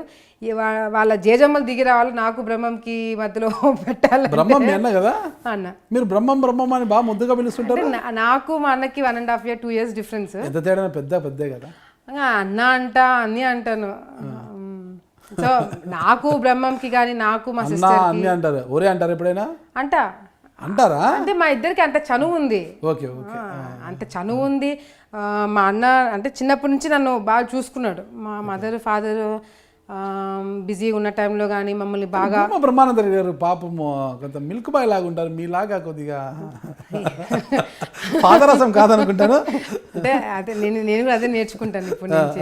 మా అన్నలాగా సైలెంట్గా ఉంటా, వాడు సైలెంట్గా ఉండి నడుపుతాడు. నేను గట్టిగా మాట్లాడతాను కాబట్టి నా మీద ఆరోపణలు వస్తున్నాయి. నేను కూడా వాడి స్టైల్లో పోతాను. అది మీకు అది వంట పట్టదేమో అనుకుంటున్నా కదా. అది అంటే ఒక్కొక్కరికి ఒక స్టైల్ ఉంటుంది. అది కష్టం కదా, అది అలా ఉండడం కష్టం కదా. అంటే కష్టం అనేది కాదు, అది తత్వాన్ని ఒక్కసారిగా మార్చుకోవాలంటే అవుతుంది. అది కొంచెం కష్టమే. కానీ ఇన్ని ఆరోపణలా మీరు లిస్ట్ చదువుతుంటే నాకే డౌట్ వస్తుంది, ఇంకెవరి పేరు చెప్తారా అని. అఖిల ప్రియ గారు క్రిస్టియానిటీ పుచ్చుకున్నారా? ఇదే మత గ్రంథాలు ఎక్కువగా చదువుతున్నారు అంటున్నారు. ఇంట్లో బైబిల్ పెట్టుకొని మత గ్రంథాలు చదువుతున్నారు. కాదు నాగరాజు గారు, ఏదో టైం పాస్ కి మీరు క్వశ్చన్లు అడగాలని అడుగుతున్నట్టు. అయ్యో, నేను టైం పాస్ చదవడం, నేను లోపలికి వచ్చే ముందే నాకు వచ్చిన సమాచారము, మేడం ఎక్కువ ఈ మధ్య బైబిల్ చదువుతుంటారు, ఏమైనా క్రిస్టియానిటీ ఏమైనా తీసుకున్నారో మాకు అనుమానం వస్తుంటే సర్లే ఎలాగో ఇంటర్వ్యూ చేయబోతున్నాను మాట్లాడతాను అని చెప్పాను నేను. సరే, తప్పు లేదు కానీ నేనైతే తీసుకోలేదు. అది నాకు వచ్చే ముందే వేరే వాళ్ళతో అడిగితే మేడము బైబిల్ చదువుతా అంటారు, ఇటీవల 2-3 సార్లు చూసాము, రూమ్ లో బైబిల్ చూసాము. బైబిల్ చదవడం తప్పు కాదు, ఖురాన్ చదవడం తప్పు కాదు, ఏది చదివినా తప్పు కాదు. చదవచ్చు, దాంట్లో తప్పు లేదు. నేను మతం మారుతున్నాను ఇవన్నీ రూమర్స్ ఎక్కడి నుంచి వస్తున్నాయో నాకైతే తెలియదు, కానీ ఇదైతే వాస్తవం కాదు. మతం అయితే మారడం లేదు, పార్టీ మారుతున్నారా లేదా? ఓ, అక్కడి నుంచి ఇట్లా వచ్చినారా? ఈ క్వశ్చన్కి అదనమాట. ఎందుకు వచ్చిందా మీకు డౌట్? ఇటీవల సోషల్ మీడియా చూసి ఎక్కడ చూడు ఇదే విజయమ్మ గారికి అఖిలప్రియ గారు ఫోన్లు చేశారు, టచ్లో ఉన్నారు. అంటే ఎన్నికలకు ముందు కూడా అఖిలప్రియ గారు విజయమ్మ గారితో టచ్లో ఉన్నారు. విజయమ్మ గారు మాట్లాడుతూ జగన్మోహన్ రెడ్డి గారు చూస్తామన్నారు, వస్తే ఇస్తే అఖిలప్రియ గారు రామన్నారు, ఎస్వి మోహన్ రెడ్డి గారిని వద్దన్నారు. ఇప్పుడు ఎస్వి మోహన్ రెడ్డి గారు వెళ్ళిపోయారు, అఖిలప్రియ గారు ఇక్కడే ఉన్నారు. గందరగోళం. సోషల్ మీడియాలో ఏమో అఖిలప్రియ గారి చూపు వైసీపీ వైపు అని, మరోవైపు చూస్తే లేదు స్టాండ్ మార్చుకున్న అఖిలప్రియ గారు బీజేపీ వైపు పరుగులు పెడుతున్నారనేది. అంతకుముందు ఎన్నికల ముందు కూడా వైసీపీ లేకపోతే జనసేన నుంచి పోటీ చేసే అవకాశం ఉందనేసి మీకు ఆ వాయిస్ వచ్చిందే. చాలా మీడియా కూడా మీ వెంటపడ్డాయి, మేడం ఏంటి మీ స్టెప్ జనసేన నుంచి పోటీ చేస్తారంట మీరు అనేసి చాలా మీడియాలు మీ వెనకలు పడ్డే. మీరు ఆ విషయంలో నో కామెంట్ అంటూ దాటవేస్తూ అనలేదు. అప్పుడు అదే కొంతవరకు చెప్పారు. కొంతమంది అంతే విసిగెత్తించినప్పుడు ఏదో ఒకటి చెప్పేసి వెళ్ళిపోయారు అంతే. విసిగెత్తించినప్పుడు ఒక మీడియా ఛానల్ అనంతపూర్ నుంచి ఇక్కడికి వచ్చి మీ వెంటపడ్డారు, అది కూడా తెలుసు. ఆ విషయం గురించి అన్నీ తెలుసు. ఓకేనా మేడం? అయితే మీరు జనసేన పోలేదు, అప్పుడు వైసీపీకి పోలేదు, మళ్ళీ టీడీపీ నుంచే పోటీ చేశారు. ఈసారి ఖచ్చితంగా అఖిలప్రియ గారు మతం మారకపోయినా పార్టీ అయితే మారుతున్నారు అని వస్తున్న వాదనలకు మీరిచ్చే ఆన్సర్ ఎందుకు చెప్పాలా? నేను ఇప్పుడు నన్ను అడిగి ఏమి సోషల్ మీడియాలో కమెంట్లు పెట్టలేదు కదా, నన్ను అడిగి పొగ ఉండదు, ఇంతకు నిప్పు ఉందా లేదా? నాగరాజు గారు ఏమి లేకుండానే ఇన్ని క్వశ్చన్లు మతం గురించి మాట్లాడుతున్నారు, గొడవల గురించి మాట్లాడుతున్నారు, ఎవడెవరికో నాకు ప్రాబ్లం ఉందని మాట్లాడుతున్నట్టు వాళ్ళకి ఇష్టం వచ్చినట్టు వాళ్ళే స్టోరీ ఒకటి క్రియేట్ చేసుకున్నారు. నేను ఓడిపోయిన తర్వాత ఇంకా తెలుగుదేశంలో ఉండడం వేస్ట్, నేను వైసీపీకి వెళ్ళాలి అని విజయమ్మతో మాట్లాడినానంట. విజయమ్మతో మాట్లాడితే ఆమె ఇంటికి రమ్మనిందంట, నేను పోయినానంట. ఆమె కాఫీ ఇచ్చిందంట, వార్తక్కతో మాట్లాడినానంట, వీళ్ళందరితో మాట్లాడానంట. అంతవరకు స్టోరీ నడిచింది, నేనేం కమెంట్ చేయలేదు. ఇంకా లాస్ట్కి ఈయనకి విప్ ఇచ్చినారని చెప్పి ఇంకా నేను వస్తున్నానని చెప్పి ఆయనని కన్విన్స్ చేయడానికి విప్ ఇచ్చారని కొంతమంది, నాకు డోర్స్ క్లోజ్ అయిపోయినాయని చెప్పి ఆయనకి ఇచ్చారని చెప్పి కొంతమంది, ఇట్లా రకరకాల స్టోరీలు వాళ్ళే పెడుతున్నారు. ఒకవేళ అఖిలప్రియ గారు వైసీపీ కండువా కప్పుకుంటే సిద్ధంగా ఉన్నా, మేము సిద్ధంగా లేము ఆమెను ఆహ్వానించడానికని గంగుల నాని అడిగినారు. ఎందుకు అంత రియాక్షన్, ఎందుకంత అసలు నేను పార్టీ మారుతానని నేను చెప్పినానా? నాకు విజయమ్మ ఫోన్ చేసింది కానీ, లేకపోతే నేను విజయమ్మకి ఫోన్ చేసినా ఎక్కడన్నా బయటికి టీడీపీలో సరైన స్థానం లేదు, ఇక టీడీపీకి భవిష్యత్తు లేదని అఖిలప్రియ గారు భావిస్తున్నారు, అందువల్లే పార్టీ మారాలనుకుంటున్నారు. నేను చెప్తాను చూడండి, అంటే ఈ క్వశ్చన్ నన్ను ఎన్నికలకు ముందు అడిగినా నేను ఆన్సర్ చెప్పినాను. నేను పార్టీ మారట్లేదు, ఎందుకు మారాలా, నేను ఇవన్నీ చేసుకున్నాను. భూమా నాగిరెడ్డి గారు చనిపోయిన తర్వాత నంద్యాల కానీ నేను ఎంతవరకు చేయగలిగినానో మంచో చెడో నేను చేసుకున్నాను. ఇక్కడ ఎందుకు మారాలని చెప్పి ఒక క్లారిటీ ఇచ్చినాను. ఇప్పుడు మళ్ళీ అదే టాక్ వస్తుందంటే కేవలం ఓడిపోయినాను కాబట్టి నేను పార్టీ మారాల్సి వస్తే మాత్రం నేను మారను. ఇంకొక వేరే పెద్ద రీజన్ ఏంటంటే నేను మారుతానో తెలియదు కానీ 2024 ఎన్నికల్లో మీరు ఇదే సైకిల్ గుర్తు పైన పోటీ చేయబోతున్నారా? చేస్తానండి. ఎందుకు అంత డౌట్? నాకు అర్థం కాని ఏంటంటే అది అంత గట్టిగా ఇంతసేపు మీ ఇంటర్వ్యూలో వచ్చిన జోషు ఈ ఆన్సర్ లో కనిపించడం లేదు. లేదు నాగరాజు గారు, నేను విసిగిపోయాను, అంటే టైర్డ్ అయిపోయాను కాబట్టి. అంటే మీరు ఈ క్వశ్చన్ ముందే అడిగితే అప్పుడు ఇంకా గట్టిగా స్ట్రాంగ్గా చెప్పేదాన్ని. నేను ఆన్సర్స్ ఇచ్చుకుంటూ వస్తున్నాను కాబట్టి ఈ క్వశ్చన్కి కొంచెం నేను వాయిస్ తగ్గించాల్సి వచ్చిందే కానీ ఒక క్లారిటీ ఇవ్వాలని చెప్పే కానీ వేరే ఉద్దేశం కాదు. కేవలము అంటే ఓడిపోయినాను కాబట్టే నేను పార్టీ మారాల్సి వస్తే మాత్రం నేను పార్టీ మారను. ఓడిపోయినందుకు పార్టీ మారాల్సి వస్తే ఇవన్నీ కాదు మేడం, పార్టీ మారుతున్నారు అటు బీజేపీ ఇటు వైసీపీ అని వస్తున్న వాదనలకు మీరు ఇచ్చే సమాధానం పార్టీ మారుతున్నారు లేదా 2024లో సైకిల్ గుర్తుపైన నేను పోటీ చేస్తానన్న స్పష్టత ఇవ్వగలరా? డెఫినెట్గా అండి, డెఫినెట్గా నేను అక్కడి నుంచి నేను తెలుగుదేశం పార్టీ నుంచి వచ్చే ఎన్నికలు నేను పోటీ చేస్తాను. ఆ జోష్ కనిపించడం లేదు, నాకు అప్పుడు డౌట్ వస్తుంది, నాకే డౌట్ వస్తుంది, ఇంకా డౌట్ రాదా? నాకు నవ్వు వస్తుంది, ఎందుకంటే నేను చెప్పేది ఏంటంటే బాధతో కూడుకున్న నవ్వా, నవ్వులో వస్తున్న బాధన అనేది నాకు అర్థం కావడం లేదు. బాధ ఎందుకు పడాలా? ఓడిపోయినానన్నా? ఓడిపోయినాను కాదు, అదే పార్టీ మారుతున్నాను ఏంటి అసలు? ఏ పార్టీ లేకపోతే వైసీపీలో నాకు మారుగా డోర్లు తలుపులు మూసేశారు. జగన్మోహన్ రెడ్డి గారు అమ్మ ఇప్పుడే మాట్లాడద్దండి, గమ్మని ఉండండి, అలా ఇప్పుడే అంత అవసరం లేదు ఆయన అంటున్నారని మీకు డోర్లు క్లోజ్ చేశారు. ఇక ఎలాగో బీజేపీ వైపు పులోమటు నిన్నటి రోజు మీ టీడీపీ 4 ఎంపీలు కాషాయం కండువాలు కప్పుకున్నారు కాబట్టి మీరు కూడా ఇప్పటికే జేసీ దివాకర్ రెడ్డి గారు, మీ పక్కన జేసీ దివాకర్ రెడ్డి గారు కావచ్చు, పట్టాల సుంతమ్మలు కావచ్చు, వీళ్ళందరూ కూడా టచ్లో ఉన్నారు. వారిలో ఒకరుగా అఖిలప్రియ గారు కూడా కాషాయం కండువా కప్పుకోబోతున్నారేమో. నాగరాజు గారు ఎవరో పార్టీ మారుతున్నారని నేను మారడం కానీ, లేకపోతే తెలుగుదేశం పార్టీలో ఉన్నందుకు నేను ఓడిపోయినాను కాబట్టి పార్టీ మారుతున్నానని కానీ వచ్చే ఈ రీజన్స్కి అయితే నేను పార్టీ మారే ప్రసక్తే లేదు. ఏ రీజన్ కాదు మేడం, ఒక్కటే చెప్పండి, కెమెరా వైపు చూసి చెప్పండి. మీరు ప్రజలకు స్పష్టం చేయండి, నాపై వస్తున్న ఆరోపణలు కట్టు నాపై వస్తున్న ఈ మధ్య నేను పార్టీ మారుతూ ఉన్నట్టు వస్తున్న సోషల్ మీడియాలో వస్తున్న వార్తలు అవాస్తవాలు. నేను పార్టీ మారను, 2024లో సైకిల్ గుర్తుపై నేను పోటీ చేస్తానని గట్టిగా కెమెరా వైపు చూసి చెప్పండి ప్రజలను ఉద్దేశించి. నాకు అర్థం కాదు ఏంటంటే అంత గట్టిగా నేను చెప్పడానికి ఇక రీజన్స్ ఏం లేవు. ఇప్పుడు వస్తుంది నిప్పు ఎందుకంటే పొగ వస్తుంది అనుకుంటున్నారు. సరే నిప్పు లేదు, పొగ లేదు, ఏంది లేదు, ఇప్పటికే ఉంది. గట్టిగా చెప్పండి మీరు, మీ కాన్ఫిడెన్స్ లెవెల్ చూస్తాను. కాదు, ట్రస్ట్ మీ, నా కాన్ఫిడెన్స్ లెవెల్స్ నేను ట్రస్ట్ చేయాల్సిన అవసరం లేదు. I'm not your voter, I'm journalist. ఓకేనా? మీ ఓటర్లు మిమ్మల్ని నమ్మాలి కదా. మీ ఓటర్లను ఉద్దేశించి మీరు కాన్ఫిడెంట్ గా చెప్పండి కెమెరా వైపు చూసి. నేను అదే చెప్తున్నాను నాగరాజ్ గారు, నేను పార్టీ చెప్తా పార్టీ మారుతున్నాననే రూమర్స్ ఫస్ట్ ఆఫ్ ఆల్ నా దగ్గర నుంచి రాలేదు.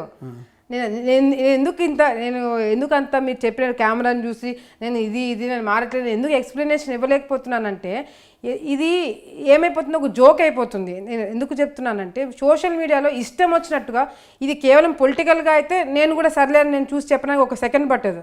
కానీ పొలిటికల్గా అట్లే మాట్లాడి స్టోరీలు పెడుతున్నారు, పర్సనల్గా అట్లే పెడుతున్నారు, తెలిసి తెలియక పెడుతున్నారు, క్వశ్చన్ మార్క్ పెడుతున్నారు, వాళ్ళే ఫుల్ స్టాప్ పెట్టుకొని వాళ్ళే స్టేట్మెంట్లు ఇచ్చుకుంటున్నారు.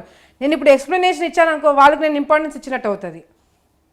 సోషల్ మీడియాలో ఇంకా ఇప్పుడు ఒకరి ఛానల్ ఎవడో ఇది చేస్తున్నాడని చెప్పి నేను ఎక్స్ప్లెనేషన్ ఇస్తే రేపు పొద్దున ఇంకొకటి పెడతాడు, అప్పుడు మళ్ళీ నేను ఎక్స్ప్లెనేషన్ ఇవ్వాలి. ఇక్కడ ఖచ్చితంగా ఇంత ఎక్స్ప్లెనేషన్ ఇప్పుడు వాళ్ళు పెట్టే అవకాశం ఉండదు కదా. ఇంత గట్టిగా ఇంత బలంగా మీరు బల్ల గుద్ది మరీ చెప్తుంటే ఏంటి గ్యారంటీ? ఎక్కడో చాట మీరు ఇంతవరకు క్లారిటీ ఇవ్వలేదు కాబట్టి సోషల్ మీడియాలో పుంకానుగా కథనాలు వస్తున్నాయి. ఎక్కడ కూడా మీరు కౌంటర్ లేదు. లేదు నాగరాజు గారు, తప్పు. ఎన్నికలకి ముందు నేను ప్రజారాజ్యంలోకి జనసేనకి వెళ్తున్నానని చెప్పి పుకారు వచ్చినప్పుడు నా కండువా వాళ్ళే మార్చుకున్నారు. నా తెలుగుదేశం పార్టీ కండువాని తీసేసి వాళ్ళే కండువా మార్చి జనసేన కండువా పెట్టేసి వాళ్ళే ప్రచారం చేసుకున్నారు. సో నేను అప్పుడు కూడా నేను ఖండించకూడదు అనుకున్నా. ఈ సెన్స్లెస్ రూమర్స్ అన్నిటికీ నేను రియాక్ట్ అవుతూ పోతుంటే నేను డిస్టర్బ్ అవుతాను, నా కార్యకర్తలు కూడా డౌట్లో పడతారు. సో నేను రియాక్ట్ కాకూడదని అనుకున్నా. ఎప్పుడైతే రియాక్ట్ అవ్వాల్సిన పరిస్థితి వచ్చిందో నేను మీడియాలో అందరిని పిలిపించాను, ప్రెస్ మీట్ పెట్టినాను. ప్రెస్ మీట్ పెట్టి నేను పార్టీ మారాల్సిన అవసరం నాకేం పడింది, నేను ఎందుకు మారాలా? భూమా నాగిరెడ్డి గారు చివరి కోరికలని ముఖ్యమంత్రి గారి ద్వారా నేను తీర్చుకున్నాను, అప్పట్లో చంద్రబాబు నాయుడు గారి ద్వారా నేను తీర్చుకున్నాను. ఇక్కడ ఆలగడ్డలను అభివృద్ధి చేసుకుంటున్నాను. నేను ప్రూవ్ చేసుకోవడానికి నాకు ఒక అవకాశం ఇచ్చినాడు, నేను ఏదో తిప్పలు పడి నేను చేసుకుంటున్నాను. ఎందుకు పార్టీ మారాలని చెప్పి క్లారిటీగా నేను ఒక ఎక్స్ప్లెనేషన్ ఇచ్చిన తర్వాత ఇప్పుడు నేను పార్టీ మారుతున్నాను మళ్ళీ అని రూమర్స్ వస్తున్నాయి అంటే కేవలం నేను ఓడిపోయినందుకు నేను రూమర్స్ వస్తున్నాయన్నట్టే కదా. ఓడిపోతే పార్టీ మారాల్సిన అవసరం ఉందా? ఓడిపోతే మాత్రం ఆ రీజన్కి మాత్రం నేను పార్టీ మారను. అదే మేడం నాకు స్పష్టం. ఓడిపోతే అనేది పక్కన పెడితే, ఓడిపోయారా గెలిచారనేది పక్కన పెడితే, అఖిల ప్రియ గారు పార్టీ మారుతున్నారు అన్నదానికి ఓడిపోయారని కాదు, ఇంకోటి కాదు. ఏదేమైనా ఎన్నికలకు ముందు వచ్చింది, ఎన్నికల తర్వాత వచ్చింది. ఫైనల్గా పార్టీ మారడం లేదు, దీంట్లోనే ఉంటానని మాత్రం గట్టిగా చెప్తారు. చెప్తానండి, చెప్పకుండా నేను ఇప్పుడు అదే కదా చెప్తున్నాను. నేను నాకే డౌట్గా ఉంది, ప్రజలు చూసుకుంటారు ఈ డౌట్ ఏదో నాకు త్వరలోనే ఏదో ఇది ప్రజలకి నా కార్యకర్తలకి నా ప్రజలకి నేను ఏందో బాగా తెలుసు. నేను ఒక డెసిషన్ తీసుకుంటానంటే అది ఫ్యామిలీ మెంబర్స్తో నా కార్యకర్తలతో కూర్చొని డెసిషన్స్ తీసుకుంటాను, ప్రతి ఒక్కరికి తెలుసు. ఇప్పుడు చర్చల్లో ఉన్నారన్నమాట? ఇంకైతే లేదు, ఇంకా చర్చలు జరగలేదు. లేదు, జరిగిన తర్వాత ఏమన్నా పార్టీ మారుతారేమో. జరిగినప్పుడు ఫస్ట్ మీకే చెప్తా. ఓకే, ఫస్ట్ ఇంటర్వ్యూ నాకే. ఖచ్చితంగా అది కాషాయం. ఎప్పుడు ఫస్ట్ మీకే ఇస్తున్నాను. ఈసారి అది కాషాయం కండువానా లేదంటే ఇంకొక ఏదైనా సరే ఫస్ట్ మీకే ఫోన్ చేసి చెప్తా. ఖచ్చితంగా మేడం, తప్పకుండా. ఇకపోతే ఇక టీడీపీ గతంలో ఏదైతే మీరంతా పార్టీ మారారో, 23 మంది ఎమ్మెల్యేలు పార్టీ మారారు. ఈరోజు అదే 23 మంది ఎమ్మెల్యేలను టీడీపీకి వచ్చాయి. 3 ఎంపీలు ఏదైతే తీసుకున్నా అదే 3 ఎంపీలు మీకు మిగిలాయని పదే వైసీపీ వారు అంటున్నారు కదా, మీరు ఎలా ఫీల్ అవుతున్నారు దానికి? అసలు ఒకటండి, డెఫినెట్గా తెలుగుదేశం పార్టీ ఈ విధంగా ఓడిపోవడం అనేది మేమందరం షాక్లో ఉన్నాం, మేము కూడా బాధపడుతున్నాము. ఇటువంటి పరిస్థితి రాకూడదు ఎవరికి అని కూడా మేము అనుకుంటాం. ఎందుకంటే అంటే సరే మీ సైడ్ నుంచి కాదు, మా సైడ్ నుంచి మేము చెప్పుకుంటున్నాం. కష్టపడినాము, పనులు చేసినాము, తిప్పలు పడినాము, తల్లిదండ్రులను పోగొట్టుకున్నాం, ఇవన్నీ చేసుకున్న తర్వాత కూడా ఈ విధంగా రిజల్ట్స్ వచ్చినాయంటే కూడా మేము ఒక విధంగా మేము కూడా బాధపడుతున్నాం. పడట్లేదని నేను చెప్పుకోను, బాధ అయితే ఉంది. పార్టీ కూడా అట్లా జరిగిందని కూడా మేము బాధపడుతున్నాము. కానీ ఇది ఇట్లాగే కంటిన్యూ అవుతుంది అని చెప్పి కూడా అనుకోనానికి లేదు. మొత్తంలో కూడా చూసుకుంటే 40% ఓటింగ్ తెలుగుదేశం పార్టీకి వచ్చింది. వచ్చిన తర్వాత సరే సీట్లు రాలేకపోయినాయి, 23 మందికి రావడం అనేది కూడా స్మాల్ నెంబరు. వాళ్ళు తలుచుకున్న అది కూడా ప్రతిపక్షం కూడా హోదా కూడా తీసేసే పరిస్థితి మాకు ఉందని కూడా చెప్పుకున్నారు. కాబట్టి ఆ స్థాయికి జగన్మోహన్ రెడ్డి గారు అది చేస్తారంటారా? చేయలేదు కదా, ఇప్పుడు చేస్తారు చేయనని అన్నారు కదా ఆయన. నేను చేయాలనుకుంటే చేసేవాడిని, కానీ నేను చేయలేదని అన్నారు కదా, సో చేయననే కదా దాని అర్థము. కానీ ఇదే పరిస్థితి కంటిన్యూ అవుతుందని కూడా అనుకోవడానికి లేదు. ఎందుకంటే 40% నేను ఇందాక చెప్పినట్టు ఓటింగ్ పడింది. అదేవిధంగా ఇక్కడ మెయిన్ ఉద్దేశము బీజేపీ వాళ్ళు చేసే రాజకీయం కూడా ప్రతి ఒక్కరు కూడా గమనించాల్సిన అవసరం ఉంది. రేపు పొద్దున ఇదే పరిస్థితి జగన్మోహన్ రెడ్డి గారికి కూడా వచ్చే పరిస్థితి బీజేపీ వాళ్ళు తీసుకొస్తారని చెప్పి కూడా నేను అనుకుంటున్నాను. ఎందుకంటే ఇదే పరిస్థితి ఇప్పుడు వన్ సైడెడ్గా వెళ్ళిపోవడం కానీ, లేకపోతే నిధులు ఇవ్వకపోవడం కానీ, స్పెషల్ స్టేటస్ గురించి మాట్లాడకపోవడం కానీ, ఇవన్నీ కూడా ముఖ్యమంత్రి గారి మీద ప్రెజర్స్ పెట్టడం కానీ, లేకపోతే ఆయనకి ఇవ్వాల్సిన మర్యాద ఇవ్వకపోవడం కానీ, ఇవన్నీ కూడా బయటికి రావడంలో అన్నీ కూడా చూసుకుంటే ఇదే పరిస్థితి రేపొద్దున వైఎస్ఆర్సీపీ వాళ్ళకి వచ్చినా కూడా ఆశ్చర్యపడాల్సిన అవసరం లేదు. ఎందుకంటే బీజేపీ వాళ్ళు మెయిన్ అజెండా కూడా ప్రతి ఒక్క స్టేట్లో వాళ్ళదంటూ ఒక క్యాడర్ కానీ, లేకపోతే వాళ్ళ ఎమ్మెల్యేలు కానీ, వాళ్ళ మంత్రులు కానీ, వాళ్ళ ఎంపీలు కానీ ఉండాలనే ఒక ఉద్దేశంతో కూడా ఈరోజు ఏ స్టేట్లో కూడా చూసుకున్నా కూడా అదే విధంగా చేసుకుంటూ ఎంపీలను తీసుకోవడం కానీ, అవసరం లేకపోయినా కూడా ఎంపీలను తీసుకోవడం కానీ, ఇవన్నీ కూడా చేసుకుంటూ వస్తున్నారు.